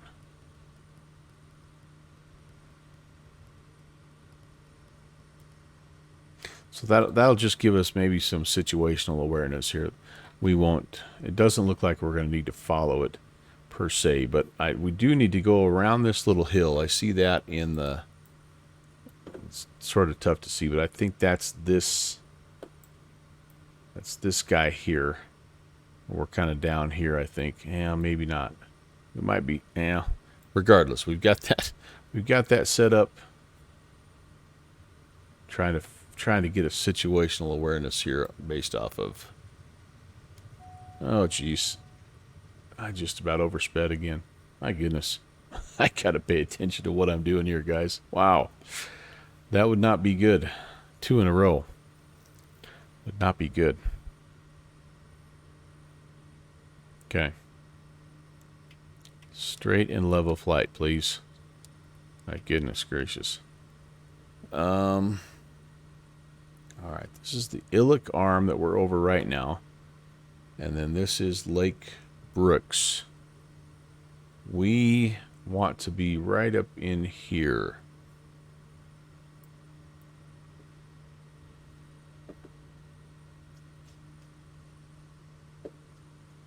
Actually, we want to follow this shoreline here. So we want to come right up here. And we'll see this localizer come in. It'll all help. It'll all help. The way I am today, yeah, I need all the help I can get. I'm approaching Brooks Camps where all those bears. Oh yes, Steve. Yes, they've got the webcams for that, right? Am I thinking of the same place? That is right. I forgot about that. That's this place. Oh, cool. I didn't put 2 and 2 together. That's awesome. I should have that. If I was a good streamer, I'd have that webcam up in the corner over here. You guys could be watching that. Cool. Very cool.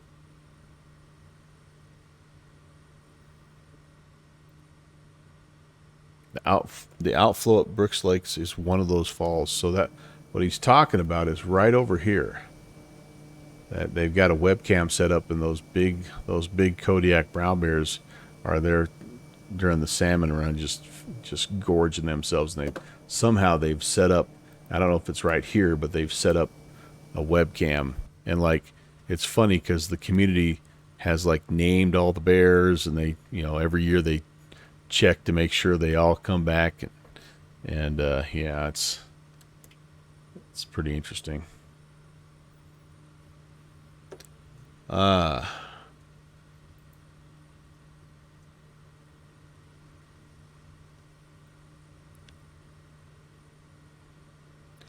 of the Enola Gave a crew member lives in Stone Mountain. Oh, no kidding.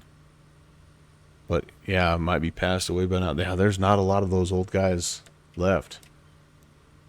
No doubt. There's not many of them left.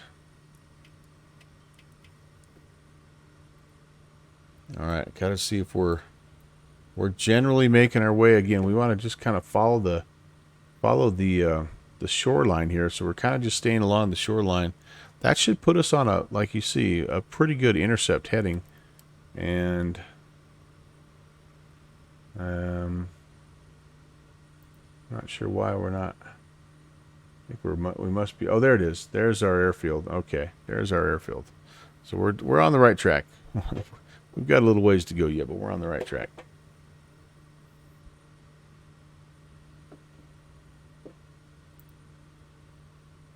Big and 300, what's up? Nice to see you. Thank you for coming in. It's been an awesome stream. I overstressed the airframe and broke up in mid-flight earlier. had an incident with Steve PHL. We won't talk about it, but we rallied up, and this is our second attempt to head to King Salmon, Alaska. It's been just awesome. We've got a little storm rolling in here, but we're trying to beat it. We're trying to stay below the clouds. We've scud-runned our way across the Shelikof Strait, and yeah, just about to make it in there. It's been just awesome. Oh, you saw him in a Veterans Day parade 5 years ago. Yeah, turn and burn. It might be. I mean, those guys, they'd all be up in their 90s. Well, depending on when they went in, I guess they'd be getting up there though.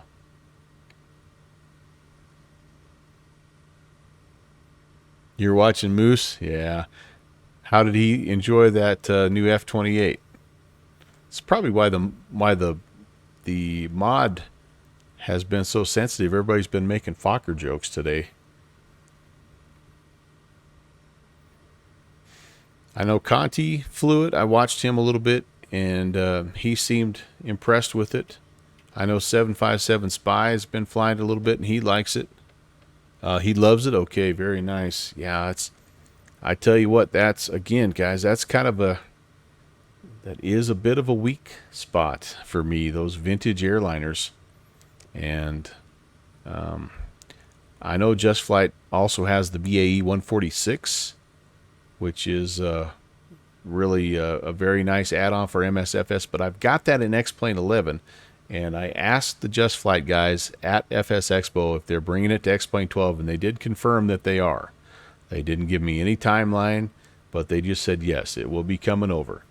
But I also know at the time they were working on the F-28, and they're also working on their own version of the A300, so it might be a minute, which I understand. And they're also working on the Arvo, the regional jet version of that 146. So anyway, this little Fokker F-28, man, it may fit the bill. It may be just what the doctor ordered. I'll have to start saving my pennies and seeing if a guy can't maybe get himself into one of those a little bit later on. All right, you guys. Well, you need to start getting serious. We're getting to the far end of the lake, and we need to be, if we were shooting this VOR approach, we need to be at 2200. Oh, we're a little low, actually. Okay. And we're hitting some weather, guys, so I'm going to do this. I'm going to go ahead and turn the engine inlet bypass on. I don't believe our temperature... Yeah, we're still 11 degrees, so I don't think we need any anti-icing just yet, but we're needing to descend to scud run and stay below this little haze layer.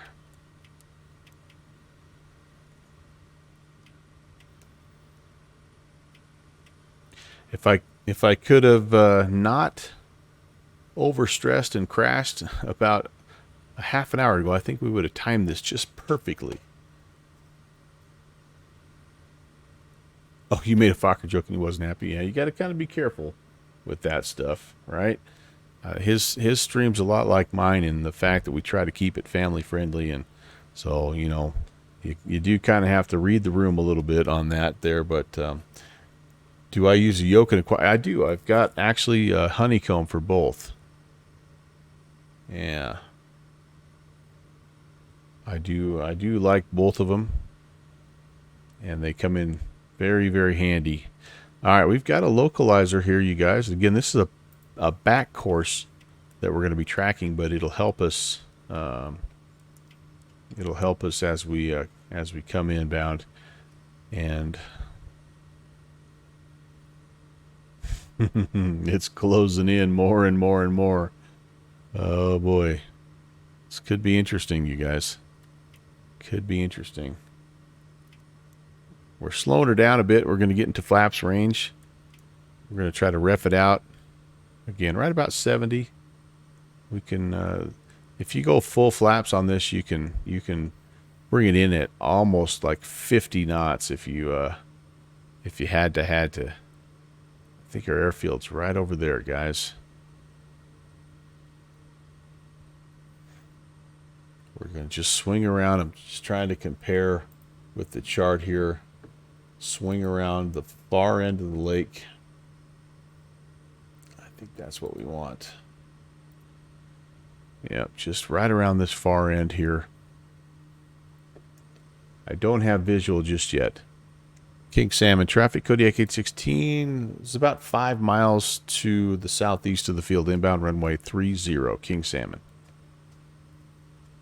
Ooh. Ooh.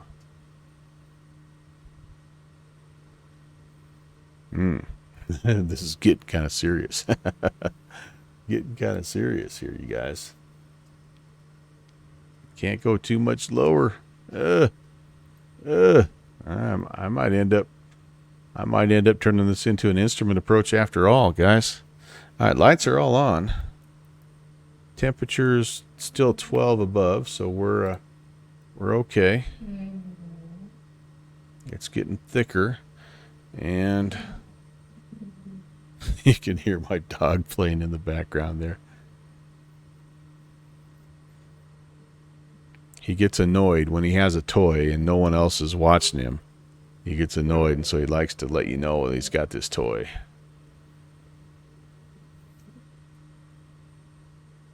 Dude. There's nobody around him either. It's the funny thing. Hi, Finn. What's your brother doing? What's he doing? A goofball. It's goofball.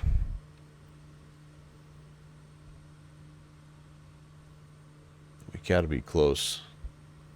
Maybe I was more like about 10 miles out, but I don't hear anybody else. Maybe everybody's down already. I don't know. I'm not sure.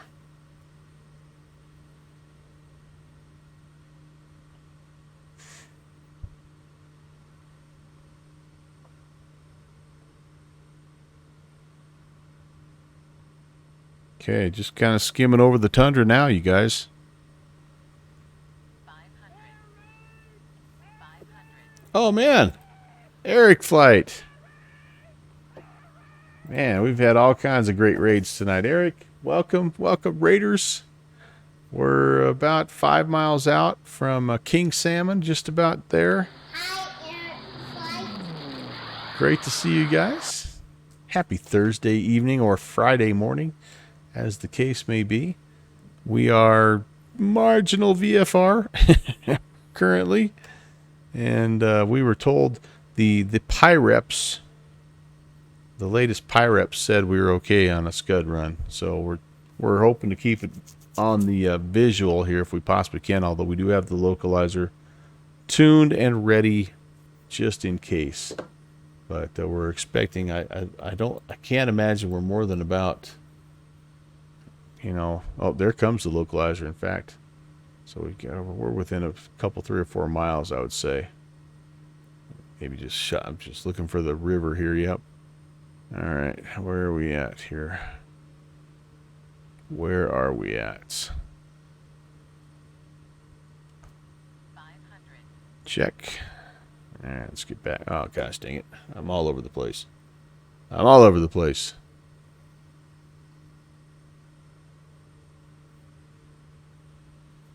Okay, I'm kind of seeing this river here, and I just need to kind of stay basically, yeah, I'm pretty close. I think I'm pretty close. Yeah, we're pretty close. Don't need to get too slow just yet, but we are awfully low. I get that for sure. We're awfully low here. I've really fallen off my track here, haven't I? Wait, do I see the... Nope, I thought that might be the field over there. Okay, there comes the localizer again. Let's see if we can do a better job of holding it this time. I can tell by the way how fast it's moving that we've got to be close to the field. Again, I'm just overcorrecting.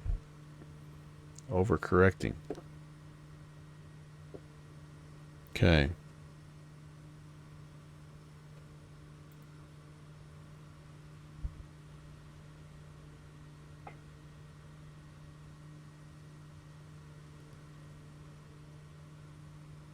Oh, don't get up in that mess.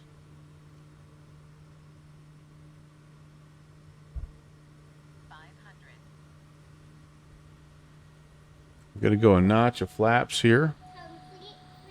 Hey, complete freedom. Oh, thank goodness. We got a beacon. All right. King Salmon traffic, Kodiak, November 1608, Papa Amphibious. It is 6 miles to the southwest, landing water, runway northeast, King Salmon. Uh-oh, okay. Now, King Salmon traffic, Kodiak 816, short final 30, King Salmon. Yeah, I got a little low and a little slow there, guys, but we did break out in time. It's not going to be your classic landing here by any means. But I'm getting shifted over a little to the left. All right, there we go. Let's see if we can get down here safely. Nice long runway to work with. Oh, man. It's just been an approach of overcorrecting.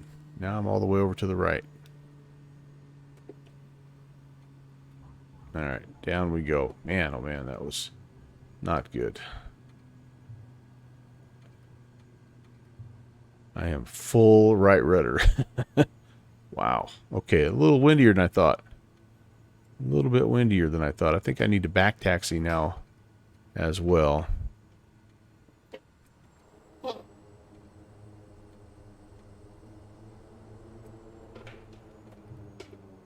right, here we go, guys. King Salmon traffic, Kodiak 816 on the back taxi 30. Smitty's behind me. Let's get off the runway here. King Salmon traffic, Amphibious, November 1608, off of short final for the northwest for the landing. So he's landing 30 as well. So we'll get out of his way. If we have to. Oh, there we go. There's our spot. There's our spot.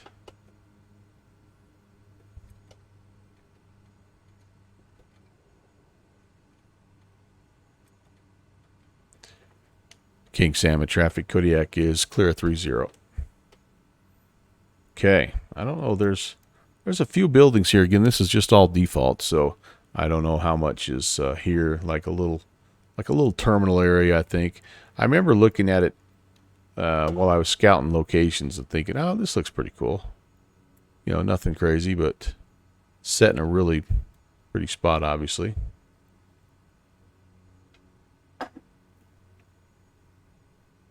Yeah, just like a little something here, I guess. We'll park right here.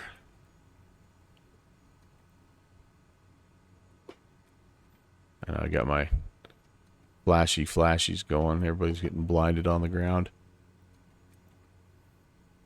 All right, that looks good. Let's turn all this good stuff off here. And we can do that. Pitot heat can come off. I'm going to set the brake. I do want to make a return trip here.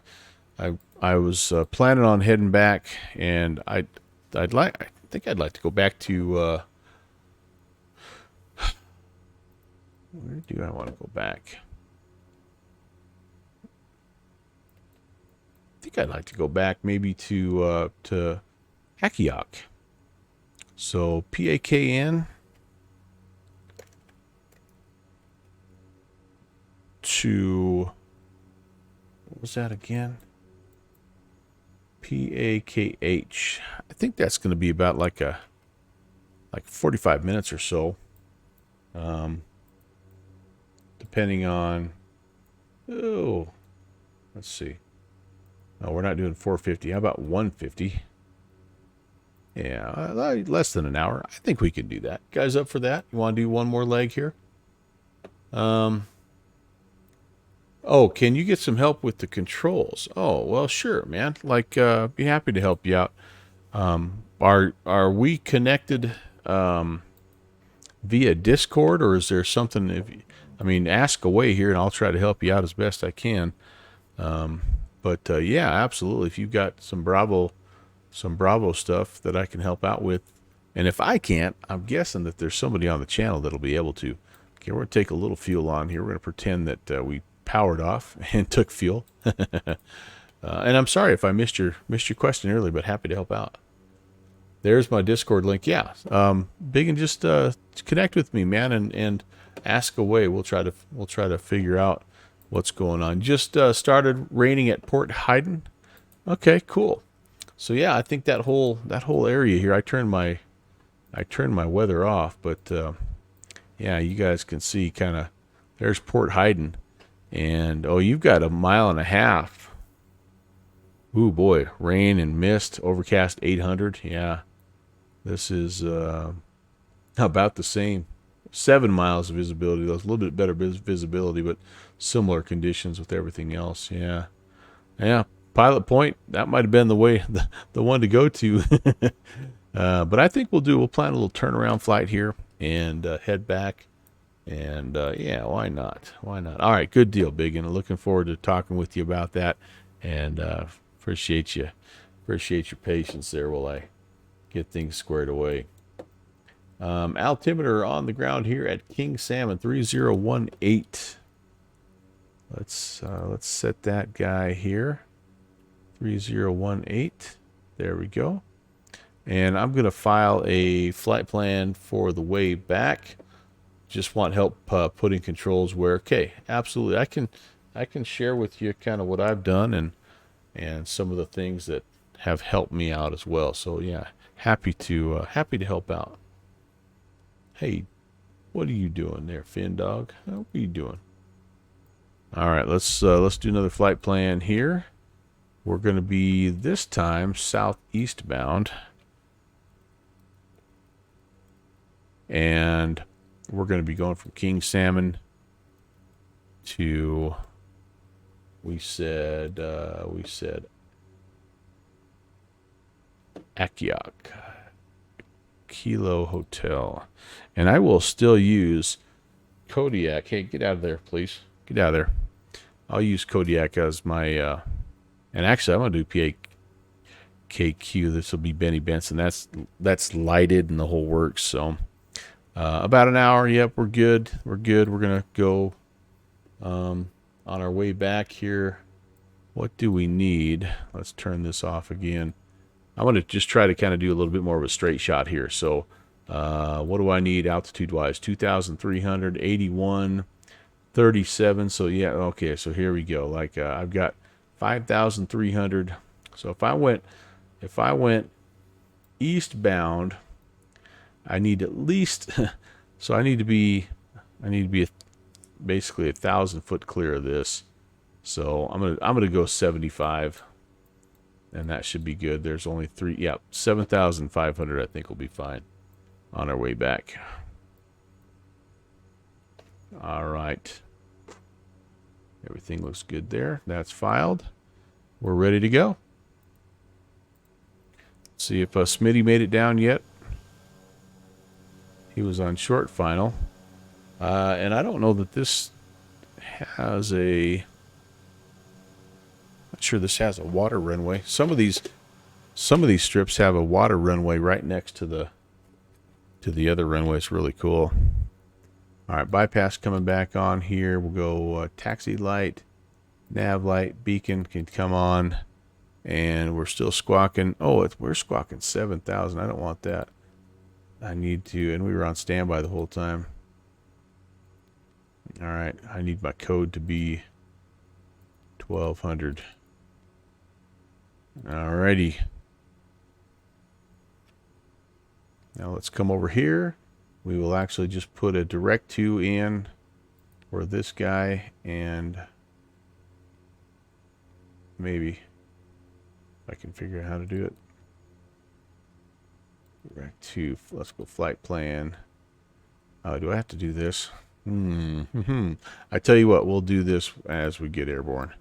We'll just we'll plot a course here of 130. So we're gonna fly. Let's see. We need to figure out here at King Salmon. Probably a left-hand traffic pattern, but we'll figure it out here. Runway 30. Yep, left-hand pattern. So we'll depart runway 30, and we will turn left, climbing to 7,500. And we'll be outbound on a 130 heading. 130.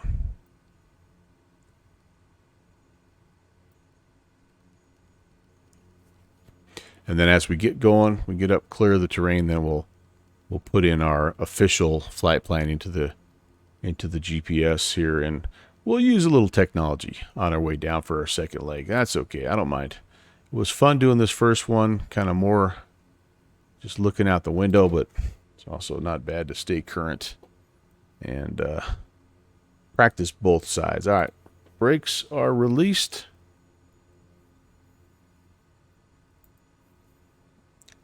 Well, complete freedom, I did that, but I think I have a setting so that it was squawking 7,000 instead of 1,200. And by the way, hi, Sam. You just snuck in here on me? Dude, welcome. Good to see you. Good to see you. Really enjoyed the video you put out with you and Okando, man. That was awesome. That was awesome to see somebody so dang excited. I would be too. That was an amazing experience that you provided him. That was really cool. Thanks for sharing that, by the way. If you guys don't know Complete Freedom, he's a awesome guy. Great content creator. Super knowledgeable guy. Real world pilot. Just got your multi rating, if I remember correctly. And you guys probably know Okando. So he took Okando up, and they went for a little spin the other day. It was pretty dang cool. All right, here we go. King Salmon traffic. Kodiak 816 is going to backtrack runway 30 for departure. King Salmon. Yep, multi-commercial. Very nice. What's best? You're leaving home tomorrow for the weekend. Okay. Well, just, you know what? Honestly, like I'm in and out. I'm kind of on break right now, so I'm in and out. You'll see me, and just pop a question in right now to to my Propeller Heads channel, and yeah, like I say, if I don't get to it, somebody will answer it, and then if we need to do some further visiting, we sure can. But yeah, we'll get it figured out, man. I'm pretty flexible this time of year. Nick, passed your multi-check ride. Oh yeah, I did hear that, Nick. That's awesome, man. That is so awesome. I saw you put the picture of your pin up. What a cool thing. Boy, look at that. Maybe I should be using that other runway. I think my sim weather and the reported weather may not be the same. Oh boy, we're really getting dark. So we're going to climb out. I'm going to put anti-icing on too for this climb out.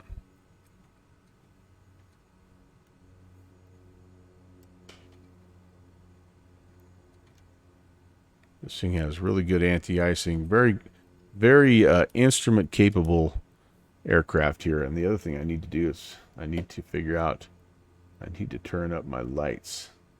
I'm trying to remember how to do that now. There we go. Get my instrument panel lights on. My switches. There we go. It is getting kind of dark in here. Okay, beautiful.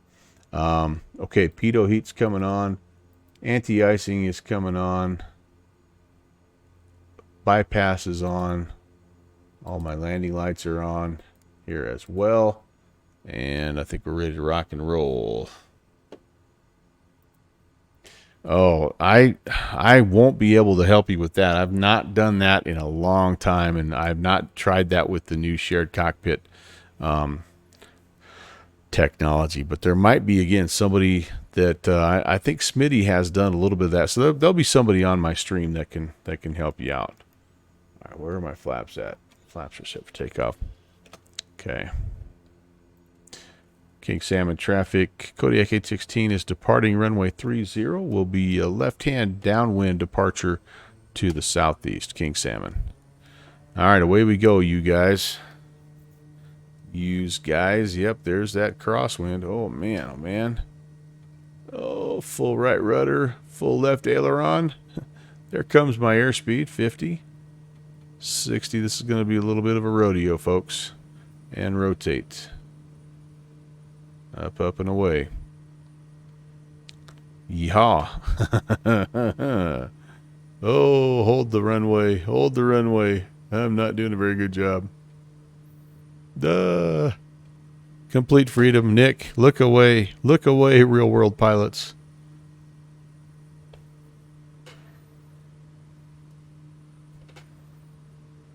All right, flaps are coming up. We are clear that way. I'm going to go ahead and start that left-hand turn. And we're going to be in the soup here in just a minute, guys and gals.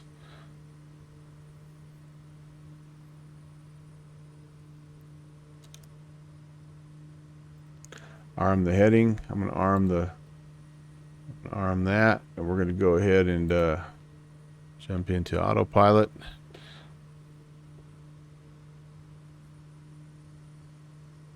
Kind of get going on our outbound course here.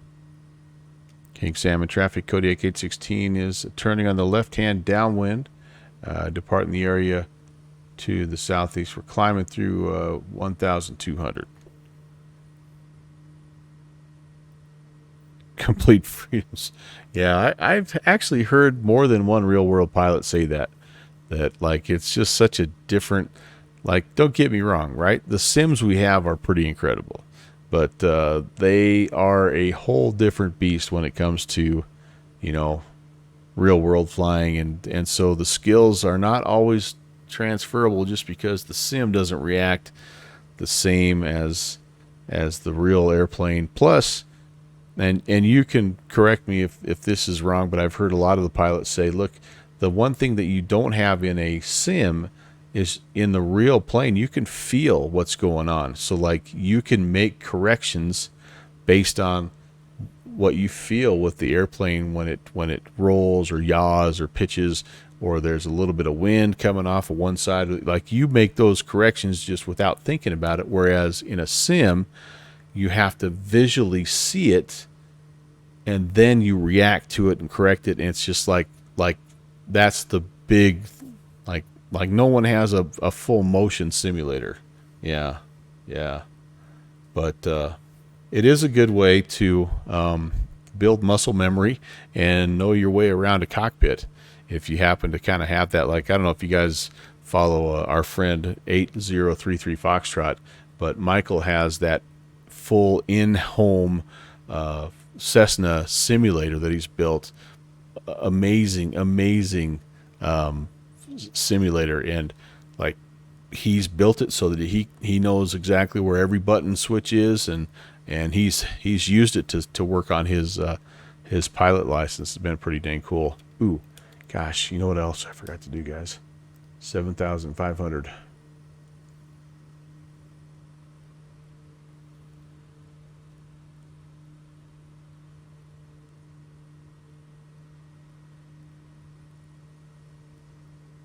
All right. Well, the nice part about doing this too is I might be able to visit some more with you guys. Yeah. Oh, you thought big and 300 saying it'd be fun to do shared cockpit. Yeah, I've done a couple. So like Downwind Sim, one of the guys that was here earlier, he helped us out with kind of an early version of shared flight is what's out now, but there was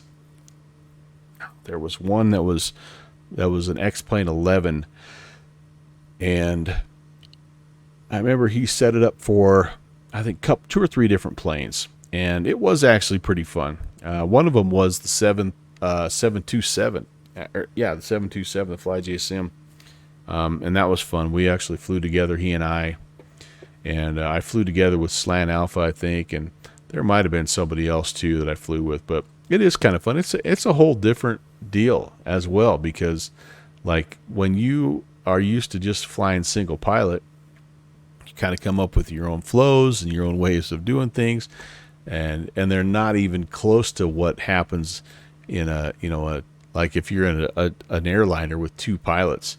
There's distinct roles and checklists and timing of everything, and to watch a 2 pilot crew working in an like an Airbus or something, it's really pretty masterful to just sit and listen and watch that. But so it is kind of fun. There's no doubt about that. You're on X-Plane 11 still. Yeah, I had to end up uninstalling. Well, I didn't uninstall it, but I had to end up stopping the use of it because it was really unstable for me, and I just was not getting good performance at all. So kind of a bummer. I really enjoyed it, but it just it was just at that point where I just couldn't quite make it work. All right, we are going to Papa Alpha. Forgotten already. Kilo Hotel. But yeah, it's a solid sim. I enjoyed the heck out of it, and I'm really happy that X-Plane 12 is finally kind of at the point where it's pretty stable and performs pretty well. I did this backwards. Shoot. Kilo here. Kilo Hotel.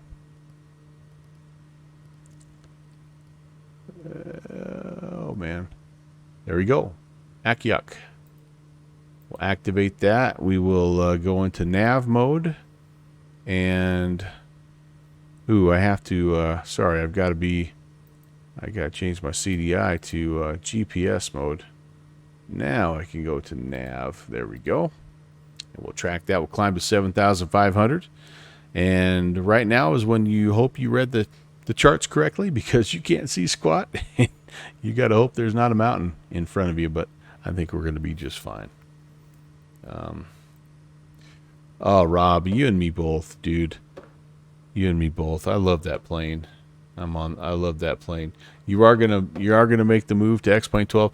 I think, Biggin, if you enjoyed 11, and like you'll like 12. You will. They've done a nice job of making some improvements, in the areas that really needed it, and then they've added some new things that I think are nice, and now developers are starting to get the aircraft from 11 into 12, which is also really, really nice. That's what I've been enjoying. You also have Microsoft 2020, yeah, and that's another sim that, man, I tell you what, it's come around nicely, and they've done some good things with it. I actually am getting really, really good performance, knock on wood, in Microsoft Flight Sim right now, and so I'm really happy about that. I like what they've done with it. Both sims have their limitations, both sims have their issues, but it's fun having two really what I feel like are high quality flight sim platforms to mess around on. You're waiting for the Zebo. Well, go grab the latest Zebo mod, Biggin. Man, that thing's awesome. That thing is really, really well done, and should work well for you in 11. And then also when you get 12, it'll be the latest one that they have. I just flew it not too long ago. It's working very well. Good 747-800. Yeah, I know that the one that they have in Microsoft Flight Sim right now, there's been a team, like, is that the Salty Sim team that's been working on that 74?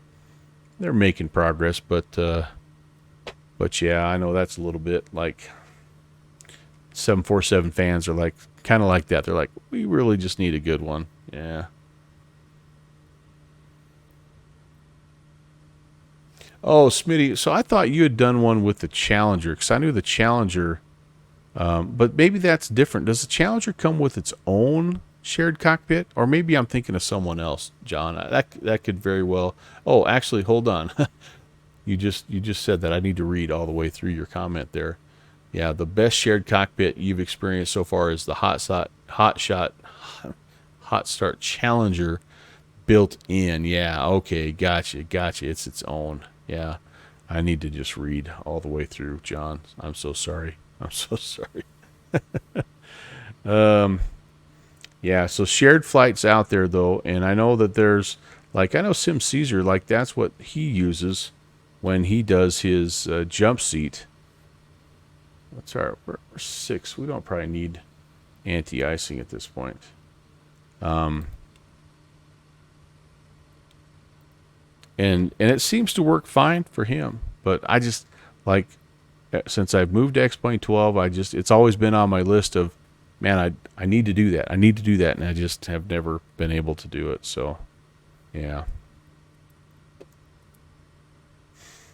Okay, let's spin it up here, and what do we have? 140, 100, like 111, 111 miles now. So yeah, it should be about 45 minutes or so. We should be there. The Zebo is on X-Plane 12. They just actually just made a new release candidate for the Zebo. So if you go to the, I don't have the link, but you go to the GitHub where those are housed. It's like version 4 or something like that. The very last one it's really well optimized for X-Plane 12 and worked really, really well the last time I flew it.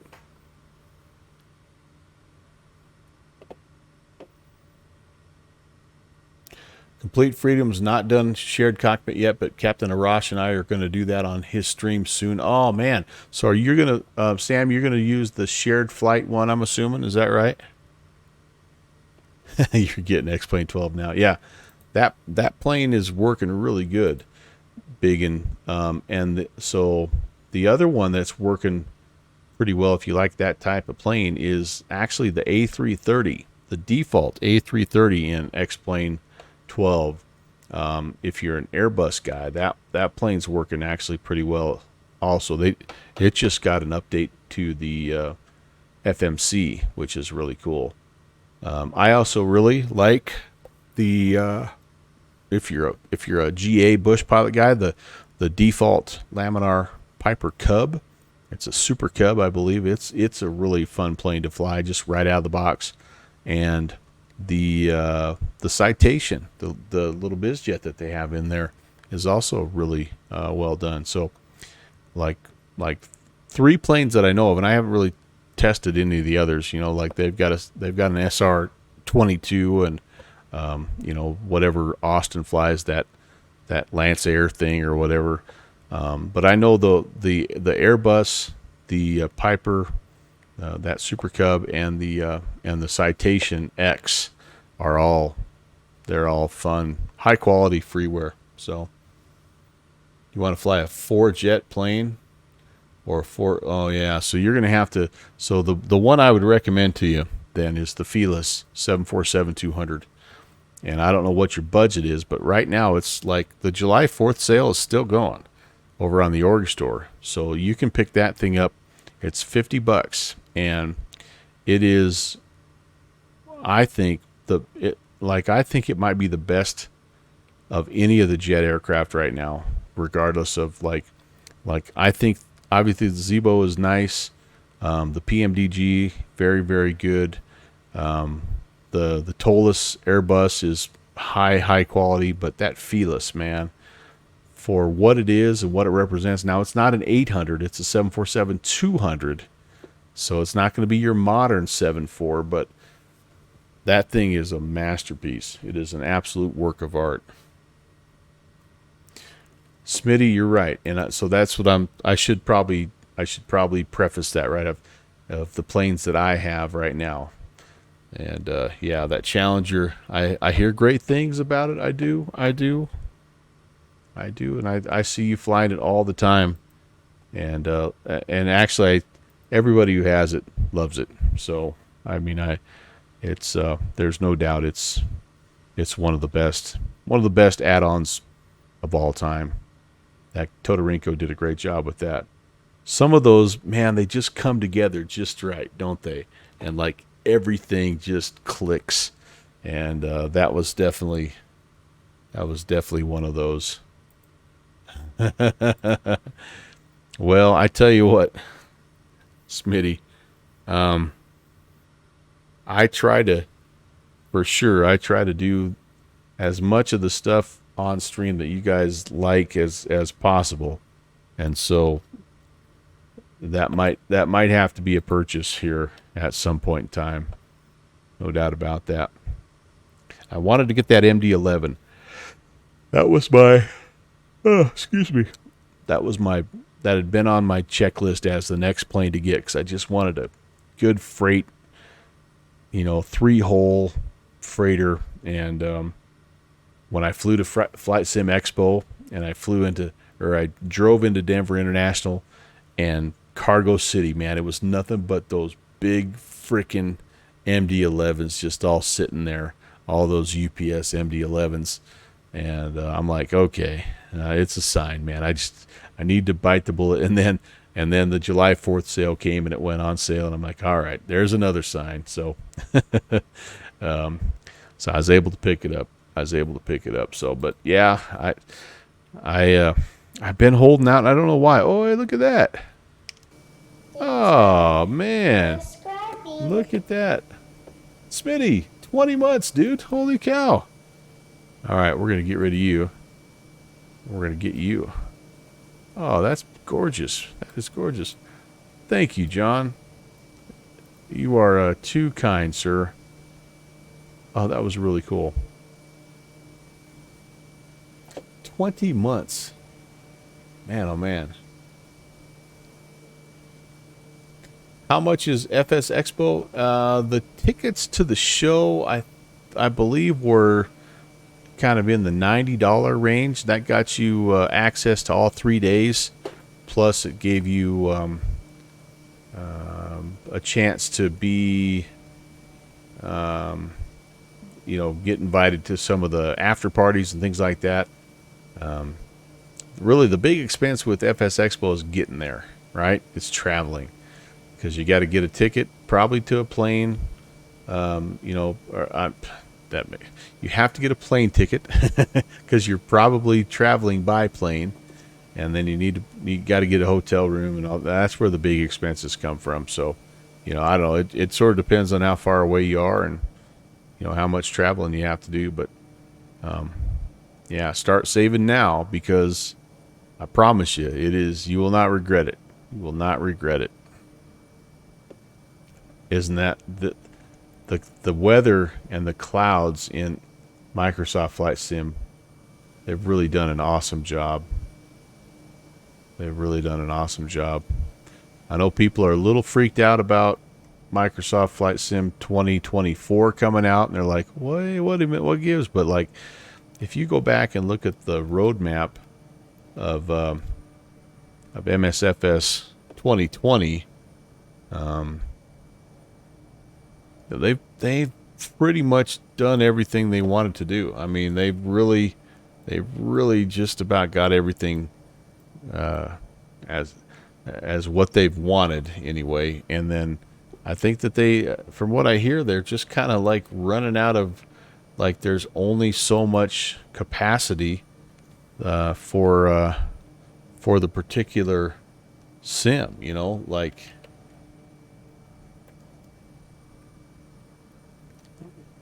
the sim itself is 4 or 5 years old, 6 years old, something like that. Like, that's an eternity in technology days, right?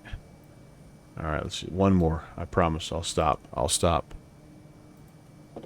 Yeah. Oh, yeah. Iowa Scotsman, thanks. Yeah, they haven't announced it yet, but they said it would never come to Boston due to cost. Yeah, I don't know. I mean, I suppose. I think what they found this time, and I could be wrong, is it was so cool to have it at an aviation-related place, like the Lone Star Flight Museum was like the perfect place to host it, because it was just like it had everything. Agent Presta, I see you. What's going on? Nice to see you, man.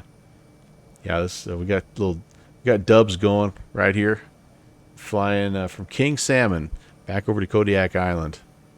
It's just been an amazing night, an amazing stream. Here's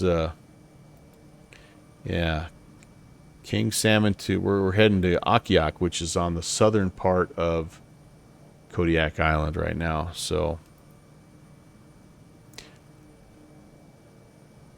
yeah, I mean, Iowa Scotsman maybe, right? I mean, I just think about like where we were with with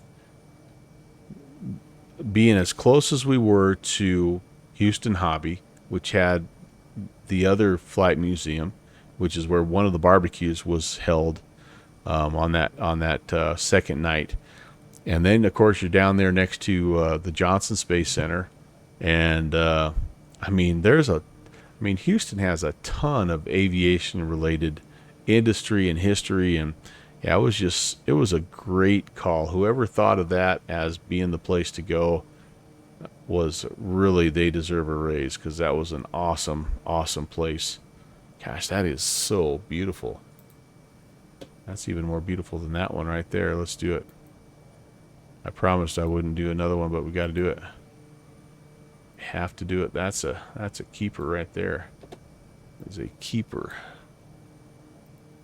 So I don't know, is there another place out there like that? I mean, I don't know.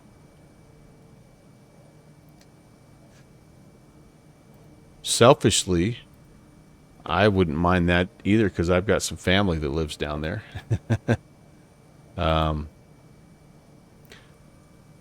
Oh, Dallas would have two of those things, yeah. Oh, you get to see your niece and go to the event, yeah. It's nice if you have family in the area, no doubt. You know, the guys that were locals, man, this just keeps getting better and better, you guys. The guys that were locals, oh my goodness gracious. Serious? Nope, I didn't. I missed it. That's okay. I had a bit of an advantage. I guess you're going to always have that no matter what city you host it, right? There's always going to be people that are from there that all they have to do is drive to the event. So for me, like, it ain't ever coming to Wyoming. I get that.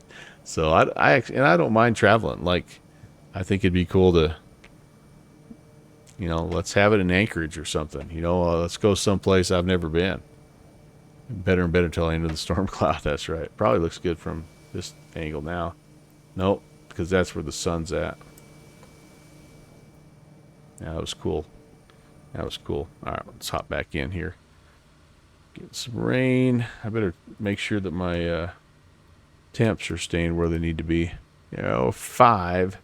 All right, we'll go ahead and put the windshield on, and let's go. We'll just go a little. Oh, it's either max or nothing, huh? Okay. I got a beep. Why did I get a beep? Inlet not bypassed. Oh, yeah, that's right. I have to do that before you can turn on anti-ice. That's right. That is right. Yeah, Des Moines would be a cool spot. Yeah, I mean, or I was even thinking about, like, it takes a minute to get that bypass. Like Wichita, like right, the birthplace of Cessna and Beechcraft, and there's a Stearman, Boeing down there. I think that'd be kind of a cool spot. I don't know. There's lots and lots of places for sure. Lots of places. How's this doing? Is that on? Let's get a little defrost going here. I don't even know if I need this, to be honest with you, right now. They'll find something. Evan Ryder has done a really good job with these for a number of years now. And I know that everybody was worried that the pandemic was going to shut stuff like this down. But, man, judging by this summer, like, it's sold out. 1,900 tickets or something. Like, it's never been more popular. So, I don't know. But Bells in Amarillo, yeah, well, there you go. There you go. And I think they don't mind going down to these southern states, because it's kind of like you can get a little bit of a deal because it's sort of off season, right? Like no one wants to go to Houston in the middle of flipping July because it's 1,000,000 degrees down there, but you can get a decent rate on a convention center and all that stuff, right? But I don't know. They'll find a spot. I'm sure they will. They'll find a spot.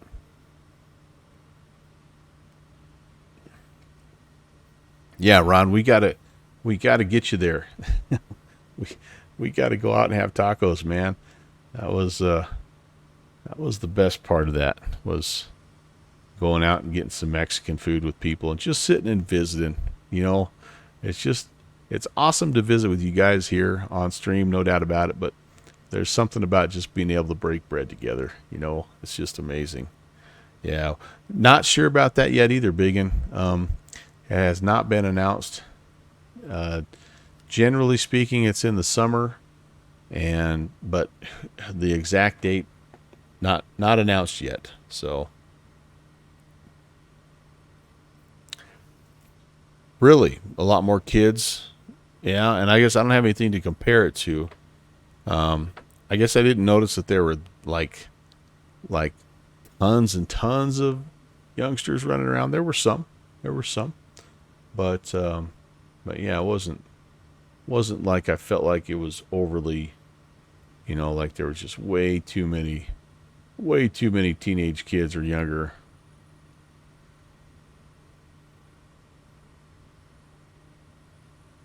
But that's a good thing also, you know what I mean? Like, it's nice to have that demographic that's interested in flight sim, and I know that sometimes they get a little bit of a bad rap because, they can sometimes not quite be as prepared on the network and all that good stuff. Hey, LaKayla, hello.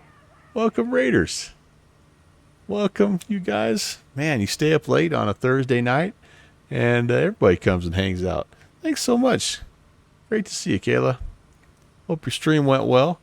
It's going pretty good. I had a little bit of an embarrassing crash early. I overstressed the airframe, but after that we've recovered nicely, and we've had a really pleasant flight.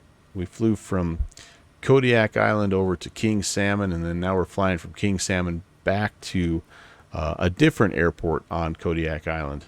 So we're just this is the Shelikoff Strait. We're doing a little event for the Virtual USA Flying Club called Cross the Strait, and yeah, we're just heading back here.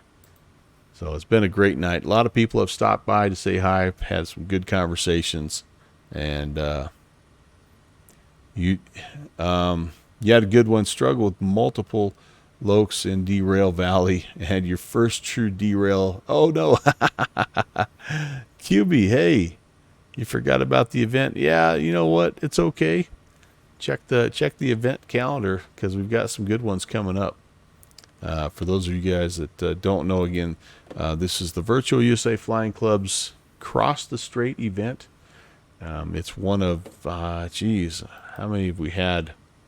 I think we've had already about 3 events this month, GA related events. But I was just going to find stuff that we've got coming up. Here's what we have coming up on actually the 16th. So that's this Sunday. We've got Port Huron to Mackinac Island. That'll be a lot of fun. That's a 6 p.m.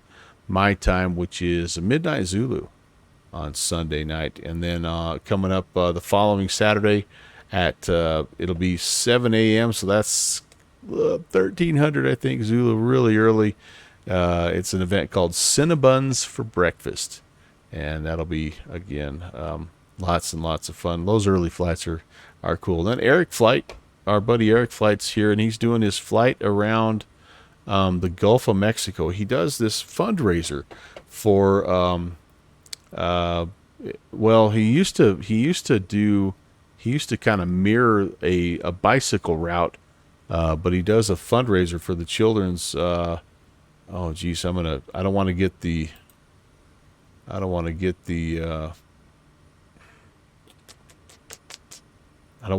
wrong organization, but it's a children's group. Oh man. Anyway, that's coming up. You're going to want to tune in for that. So he does this 24-hour marathon.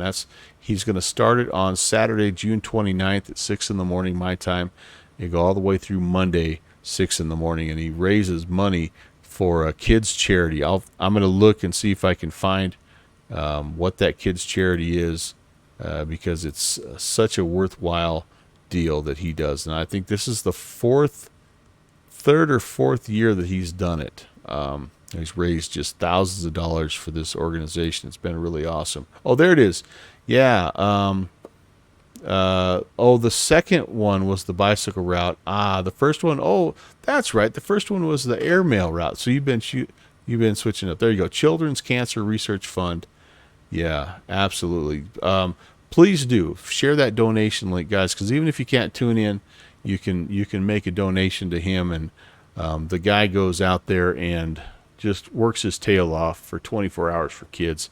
It's always a super fun stream to watch, and just a very emotional deal, right? Because we all have kids, or we're connected with young kids in some way, and yeah. So anyway, there you go. There's the link, and feel free, donate as you're called to donate, and tune in and support him. That's the other thing I know for a fact, and I've not done a 24-hour stream, but I've done a 12-hour stream. I know for a fact how tired you get, and like how uplifting it is when people come into the chat and just kind of continue to encourage you. And anyway, try to plan on next weekend stopping by to see him. Yeah, man. I'll be there. Eric. No question about it. I think I might have missed a question from Biggin, but it looks like Kayla got it answered. So,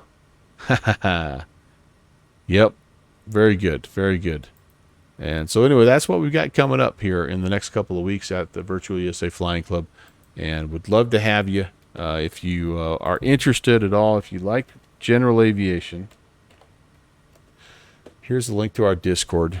All you have to do is have a valid VATSIM ID and be in good standing, of course, and just jump over to our Discord, and one of our admin will take care of you. We'll get you set up, and we'll get you access to, again, in my opinion, I think the strongest general aviation organization on VATSIM. I know there's a lot of good GA clubs, but I don't know of one that specifically focuses on general aviation and does as many things as we do. So again, we'd love to have more and love to have you aboard.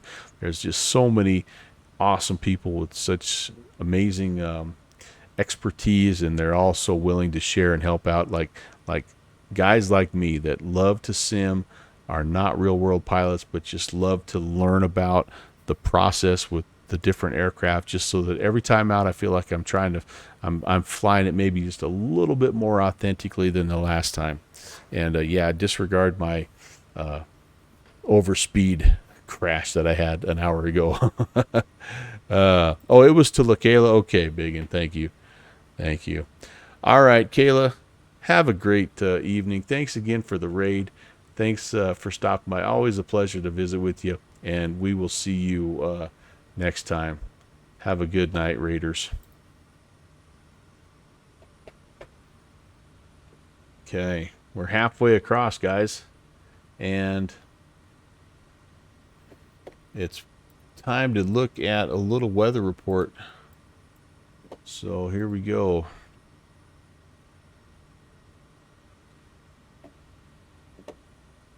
Kodiak Airport, VFR, no warnings, it's clear, no wind, 10 miles, severe clear, 3018, awesome. So we can take either runway. I think we want to take runway 4 because if I remember right, the ramp area here is on the runway 22 end. So that's what I'm going to look at. Let's do this also. Let's brief my traffic pattern. If I do go runway 4, it's a right-hand pattern, 3,000 foot gravel, fair condition. Okay, that looks good.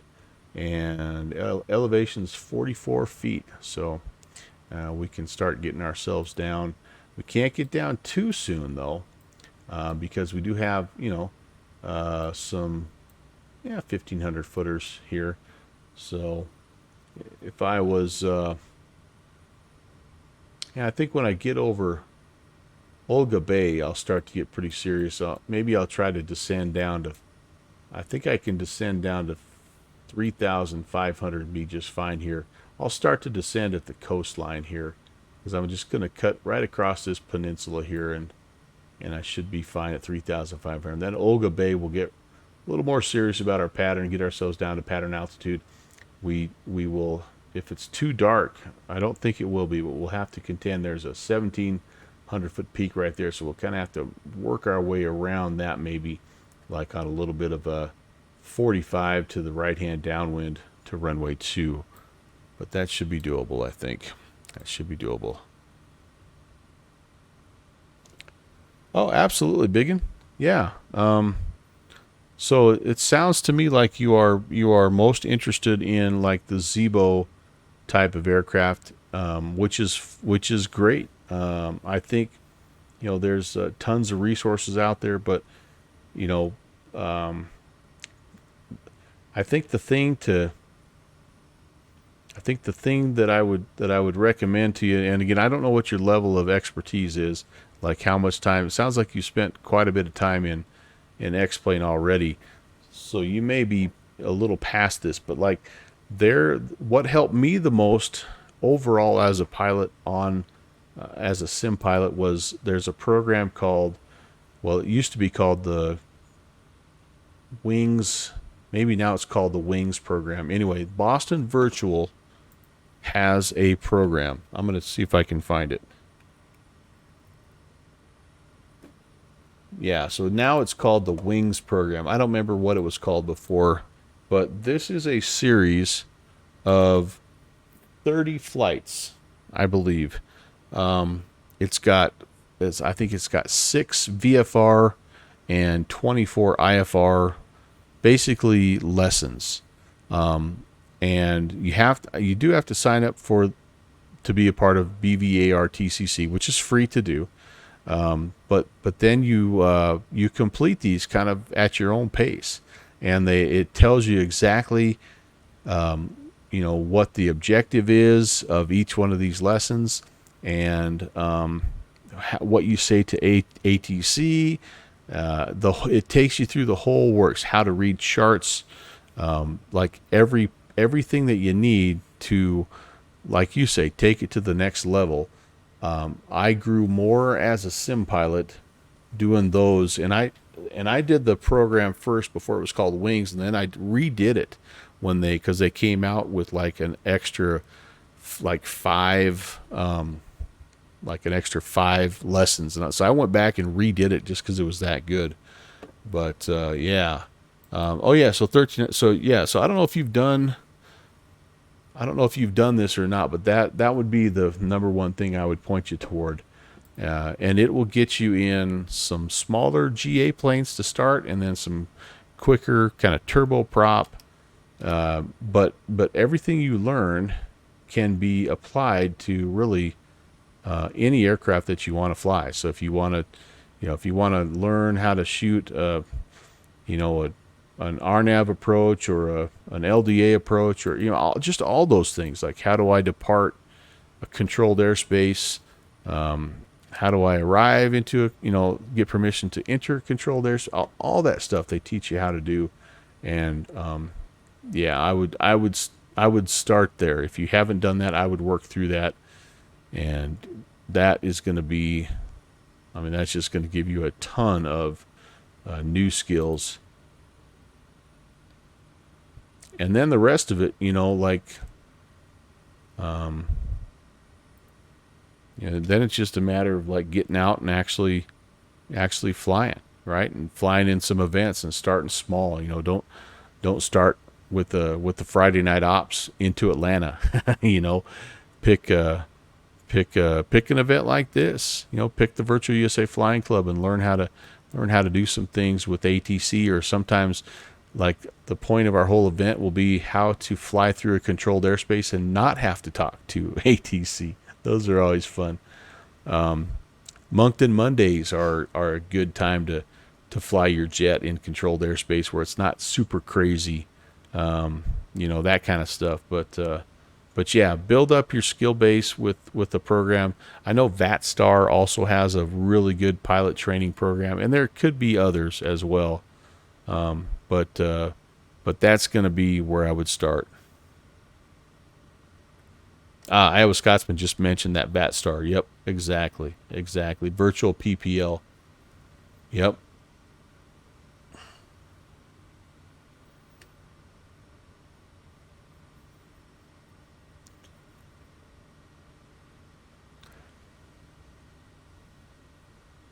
Okay, down we go. Again, we're going to get to 3,500, and then we're going to try to get ourselves over this lake into pattern altitude and make it's a right-hand pattern. So actually, we're going to have to overfly the field and jump in a right-hand pattern. I think what I diagrammed on the chart was a left-hand pattern there. I'm starting to get a little tired.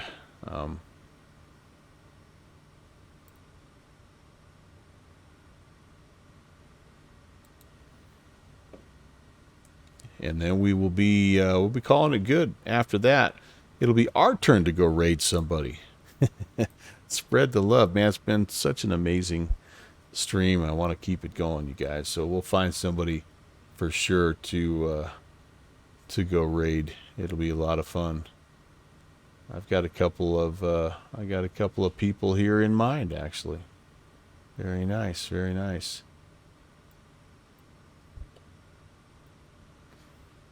Down we go, the southern part of Kodiak Island. Just an amazing place.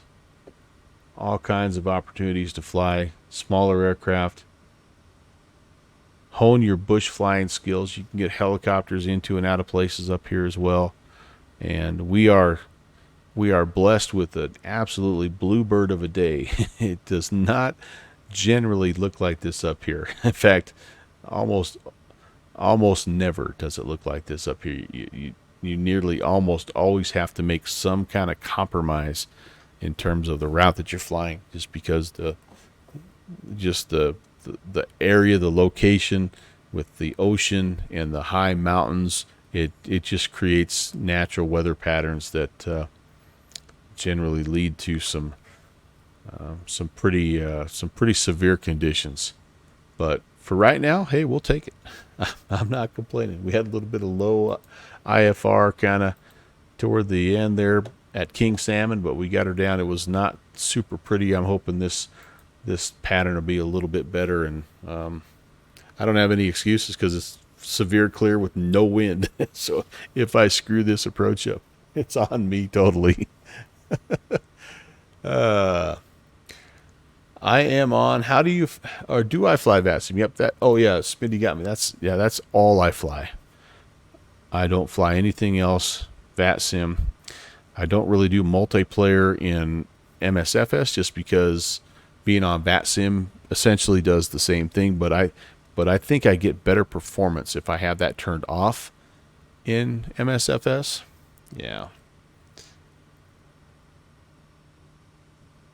Yes, it didn't look like this a few miles back. That is the truth. Once we got over the kind of off of that northern part of the Aleutians there, and got out over the water, it got nicer. But yeah, that's a pretty good storm. It's gonna probably be kind of a mess by the time it gets over here to Kodiak Island. All right, there's 3,500, you guys. We're gonna stay here. These peaks are all at 1,700 or lower. Yeah.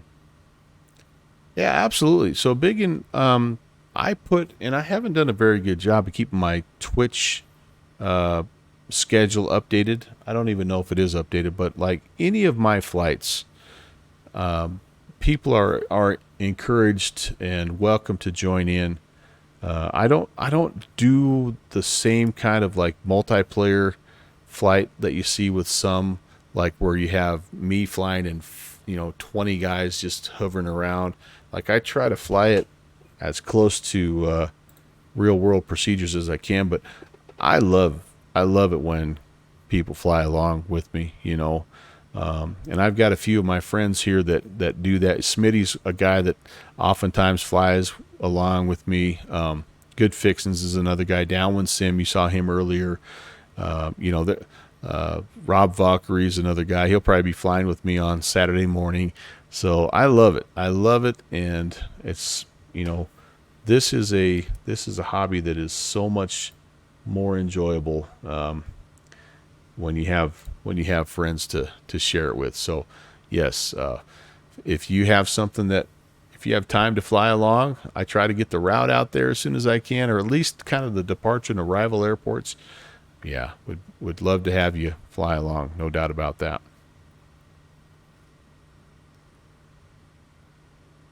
You're just coming out of it? Are you coming to the same spot, Smitty? He's flying the amphib, so he's got these big floats on the bottom of his Kodiak, so he's probably only doing about 135 or so. We're doing a $166 across the ground. That's pretty awesome. And we're not exactly pushing it here either. We've kind of backed off a little bit. I'm a little gun shy, to be honest with you. After our last incident, I'm a little bit afraid. And this is gorgeous. This is gorgeous. One of the places that LP Nils put a gravel bar strip was up this lake here at the headwaters of it. Pretty amazing. All right, guys and gals, I am ready to take the airplane back here. If I can get myself zoomed in at the right spot. So autopilot coming off here. All that stuff. We'll leave I don't even need the flight directors on. I'll leave the yaw damper on though. And I think what we're going to do is, I should have done this before I turn the flight directors off, but runway 2, let's set the heading here. Oh, it's runway 4, sorry. So the runway, it's actually a 062. Okay, so let me spin this around. I'm going to actually change put my heading bug here at 062. That'll be our final approach course, so we'll just base our pattern off of that. Again, the airport elevation is 44 feet, so we're going to try to get ourselves down to about 1100.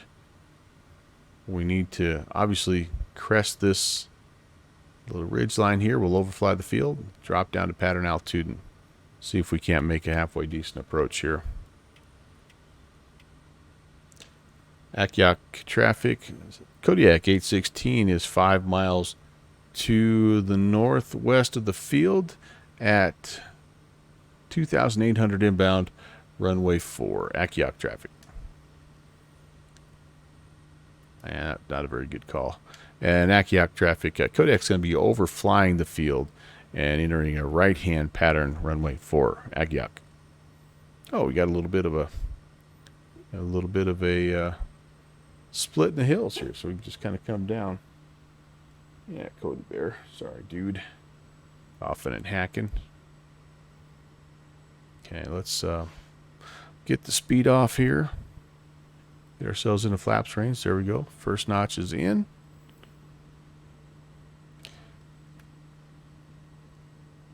I don't know if you guys follow the missionary bush pilot guy. He flies the Kodiak up in Papua New Guinea, and he talks about his patterns. 90, 80, 70, he says. He tries to go 90 on the downwind, 80 on the cross, or on the base, 70 on final, and then just kind of ref it out from there. Just kind of flare it out, bleed it off. We'll try to do the same thing if we can here. Get around this hill, get our eyes on the airport.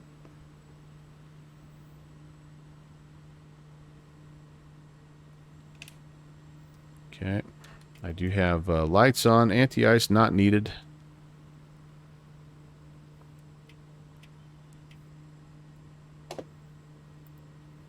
I have tomorrow off. Yes, Agent Prest. I'm actually on summer break right now. So outside of some coaching duties that I do a few days a week, I'm actually off until about the middle of August. So just get to do some different things. Yeah, stay up a little bit late, if you know what I mean.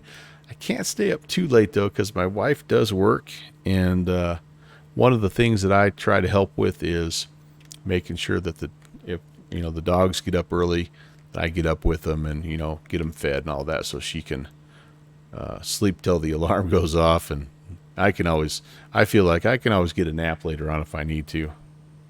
Oh boy, so I've let my speed already get too low. I was looking at the descent here and looking at the field. There's our field. We're going to overfly midfield, enter right-hand base here, or sorry, right-hand downwind. Looking for 90 knots if we can get it here. Kind of have overcorrected.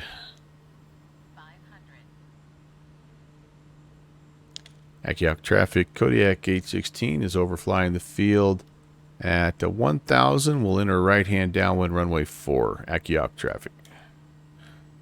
I'm not doing a very good job of maintaining that proper speed right now, you guys. It's like I'm just overcorrecting a little bit. One extreme to the next. Yep, there's the field. There's the ramp area. And we are clear that way to turn downwind.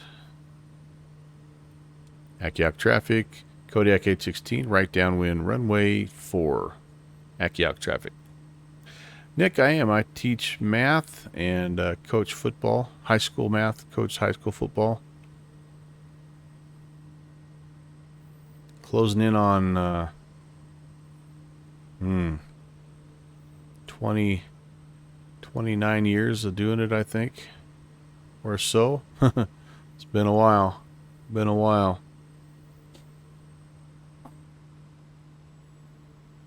Having trouble seeing the fields back there. Okay, here we go. Kodiak traffic. Kodiak is right base runway 4. Kodiak. Trying to get some speed off here.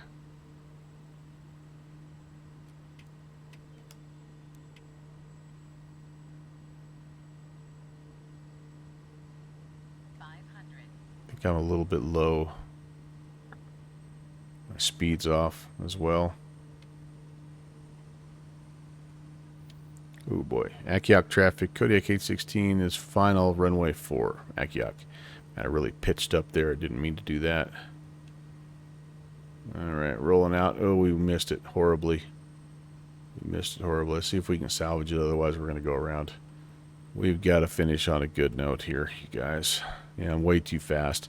Kodiak traffic. Kodiak is going to go around. We'll just rejoin the right-hand pattern, runway 4. Yeah, look at how fast I am, 112. All right, so let's climb out. Let's get up to 1,000. Let's do this right. Come on, let's do this right. Let's get my heading bug set.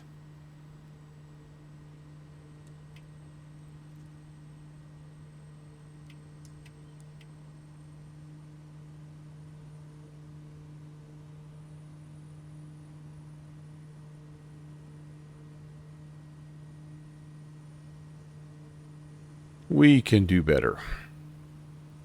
You can really see the rust, though. Not flying a plane for a while, it really does show. Kodiak traffic. Kodiak is right crosswind runway 4. Kodiak. But this is exactly what you need when you get a little rusty, right? You just need to fly some patterns. All right, there's way more than 1,100. Ugh. Okay. Just try to get stable here. There we go. And not that you got to be right on the numbers with everything, right? But you just, like, the altitude is, for me, the most important thing. Kodiak traffic. Kodiak 816, right downwind runway 4. Kodiak.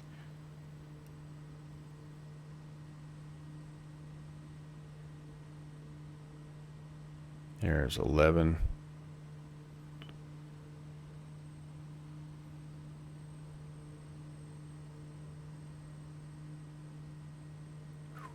Whoa, a little bit. Overturned that a little bit there. And, okay, went a little far on that, but that's okay. That's okay. It would probably do me good to fly about 10 of these right now. There we go. There's our field.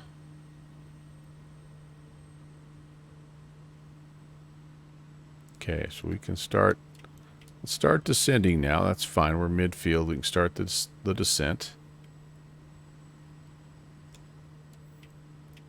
Not crazy.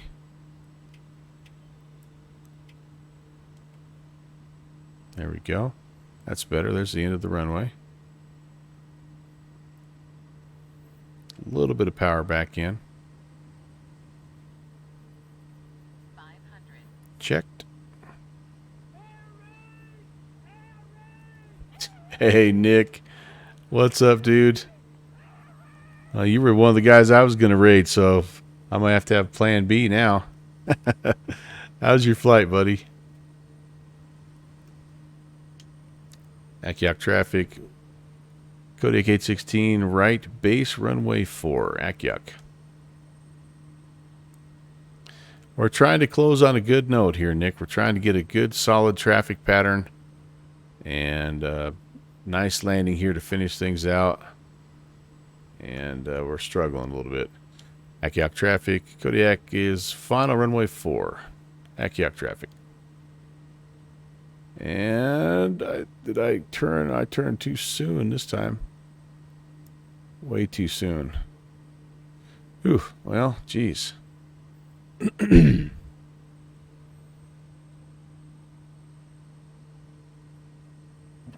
Second notch of flaps. We're a little slow now as well. Yep, that really wasn't good, guys. Like, that second pattern was almost worse in some ways than the first one. But we're going to put her down here.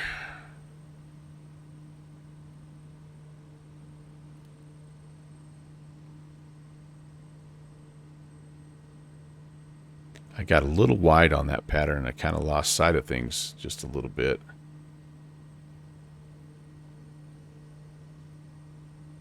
Come on, baby. Let's get the middle. Can we? One time here.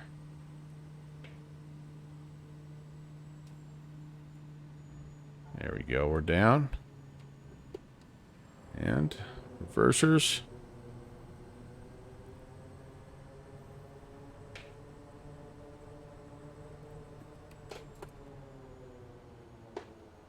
Yeah, that was a little squirrely, but we're down.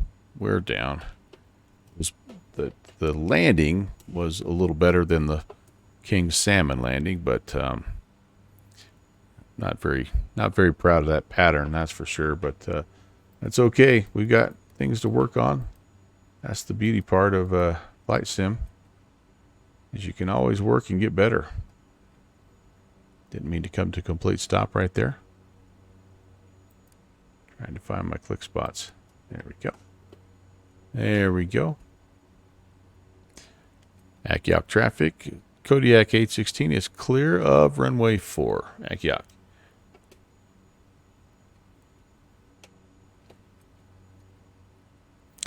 You're working to be a ground equipment guy. Big in that? I think that'd be cool. Be a really cool job. Okay, there we go. Let's get everything shut down here, ladies and gents. Set the brakes. Turn the buses off, and Jenny's off. That can all come off. Windshield heat. All those are off. Okay, now we can go to mixture to idle cutoff. We'll let this baby spin down. This is a little bit of a glitch that's new here. This is kind of like a little bit frustrating, but it has something to do, I'm sure, with the direct 2 that I put in. Wasn't liking that, but that's okay. That's okay. Down we go. Have I cleaned up flaps? Ooh, geez. I need to do that. There we go. Just about all the way spun down. Very nice. Yeah, welcome to Akiak. Yeah, this is a little freeware scenery. I remember the gas station and the little FBO there. What a pretty place. Pretty. Yeah. Good fishing, I bet. All right, back in here. She's angry. The sea was angry, my friend. Aux pump off. Master battery switch is off. And that is that. Yeah. Oh, really? Oh, it helps to know somebody. That's for sure. What airport, if I might ask? Agent Presta, it's always good to have you. You help add to the positive vibe. So thank you so much for coming in. I appreciate all you guys for coming in. What a fantastic stream. So you see, guys, you see the trains there, the picture of the train, and that is a direct result. Let me see if I can get to a spot where it'll show up the best. Like right there. That's a result of a hype train we had tonight. In fact, we set a new record tonight, which is absolutely crazy. I think we made it to like level 6 or something like that, which again just boggles my mind. So it's going to take a minute for the thank yous today. So let's go ahead and let's head that way and let's get to it. Thanks for watching my papa.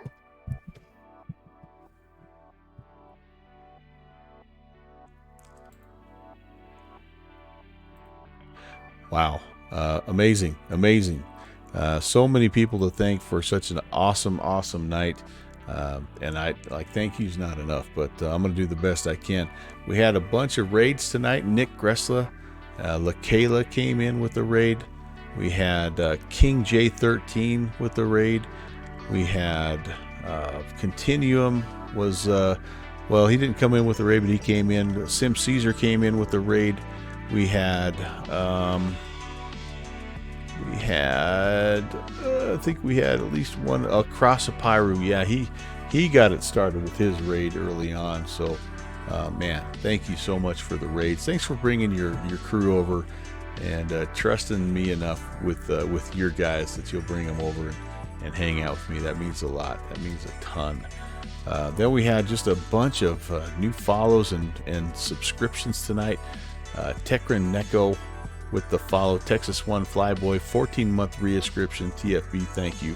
Cross a Pyru with the follow. Lure Mega, a follow. We had Steve PHL dropping a absolute perfect 10 gift sub bomb. 10 gift subs. Block TCB, Reset Transponder, the Yeezy Guy, Angry Beaver 12, Tim Dog, ZHX MIL, ELW 124, Adam Shem, Turn and Burn, and Kojo 62. Steve, thank you, my friend. Awesome. It's just amazing. JPC came in with the 100-bit shear. Cold Nebo had a 100-bit shear. Peter Mooney was here, 169-bit shear to keep that hype train going. Then we had Iowa Scotsman with a 10.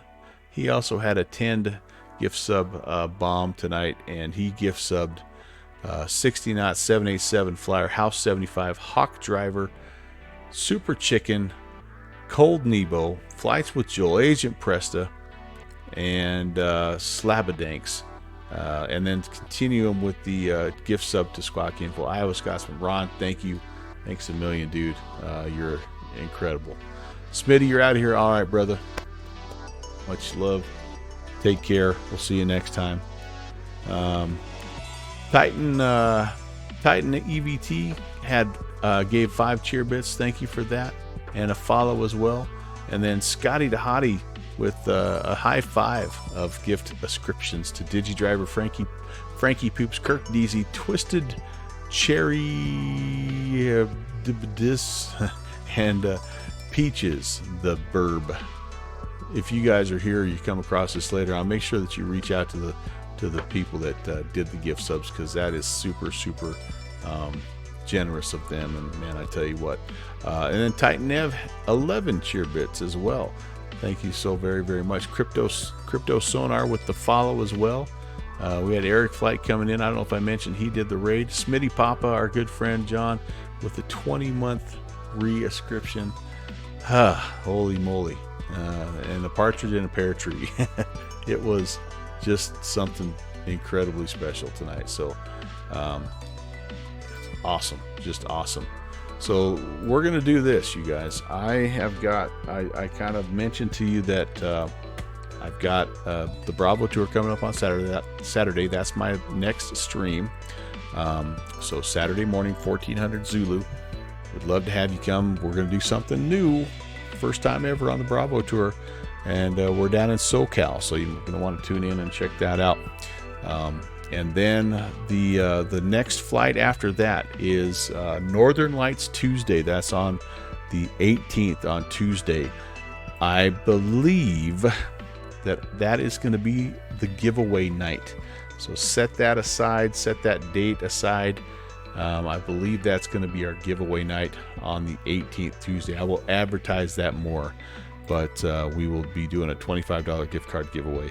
So hope you can join us on that. And then Thursday, we will be doing float plane ops in the Beaver, and we'll be kind of up around Vancouver area. So should be a lot of fun. Yes, the Bravo tour, touring all the Bravos. It's leg 18, and man, we've had some amazing flights. It's been so much fun. All right, here's what we're gonna do. For tonight's raid, we go every so often and we visit this young lady.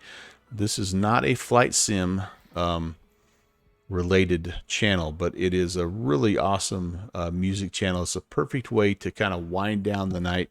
And again, if you can stick around for the raid, it means a lot to me. And it's a pick me up for the people that are creating content for you. And you might like Dylan Cottle music. She is super talented.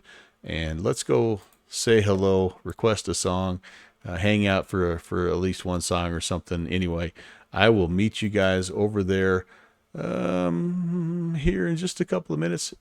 Have a good rest of your week. A very good Friday. We'll see you on Saturday. Can't wait to fly with you guys again. Take care, everybody. God bless.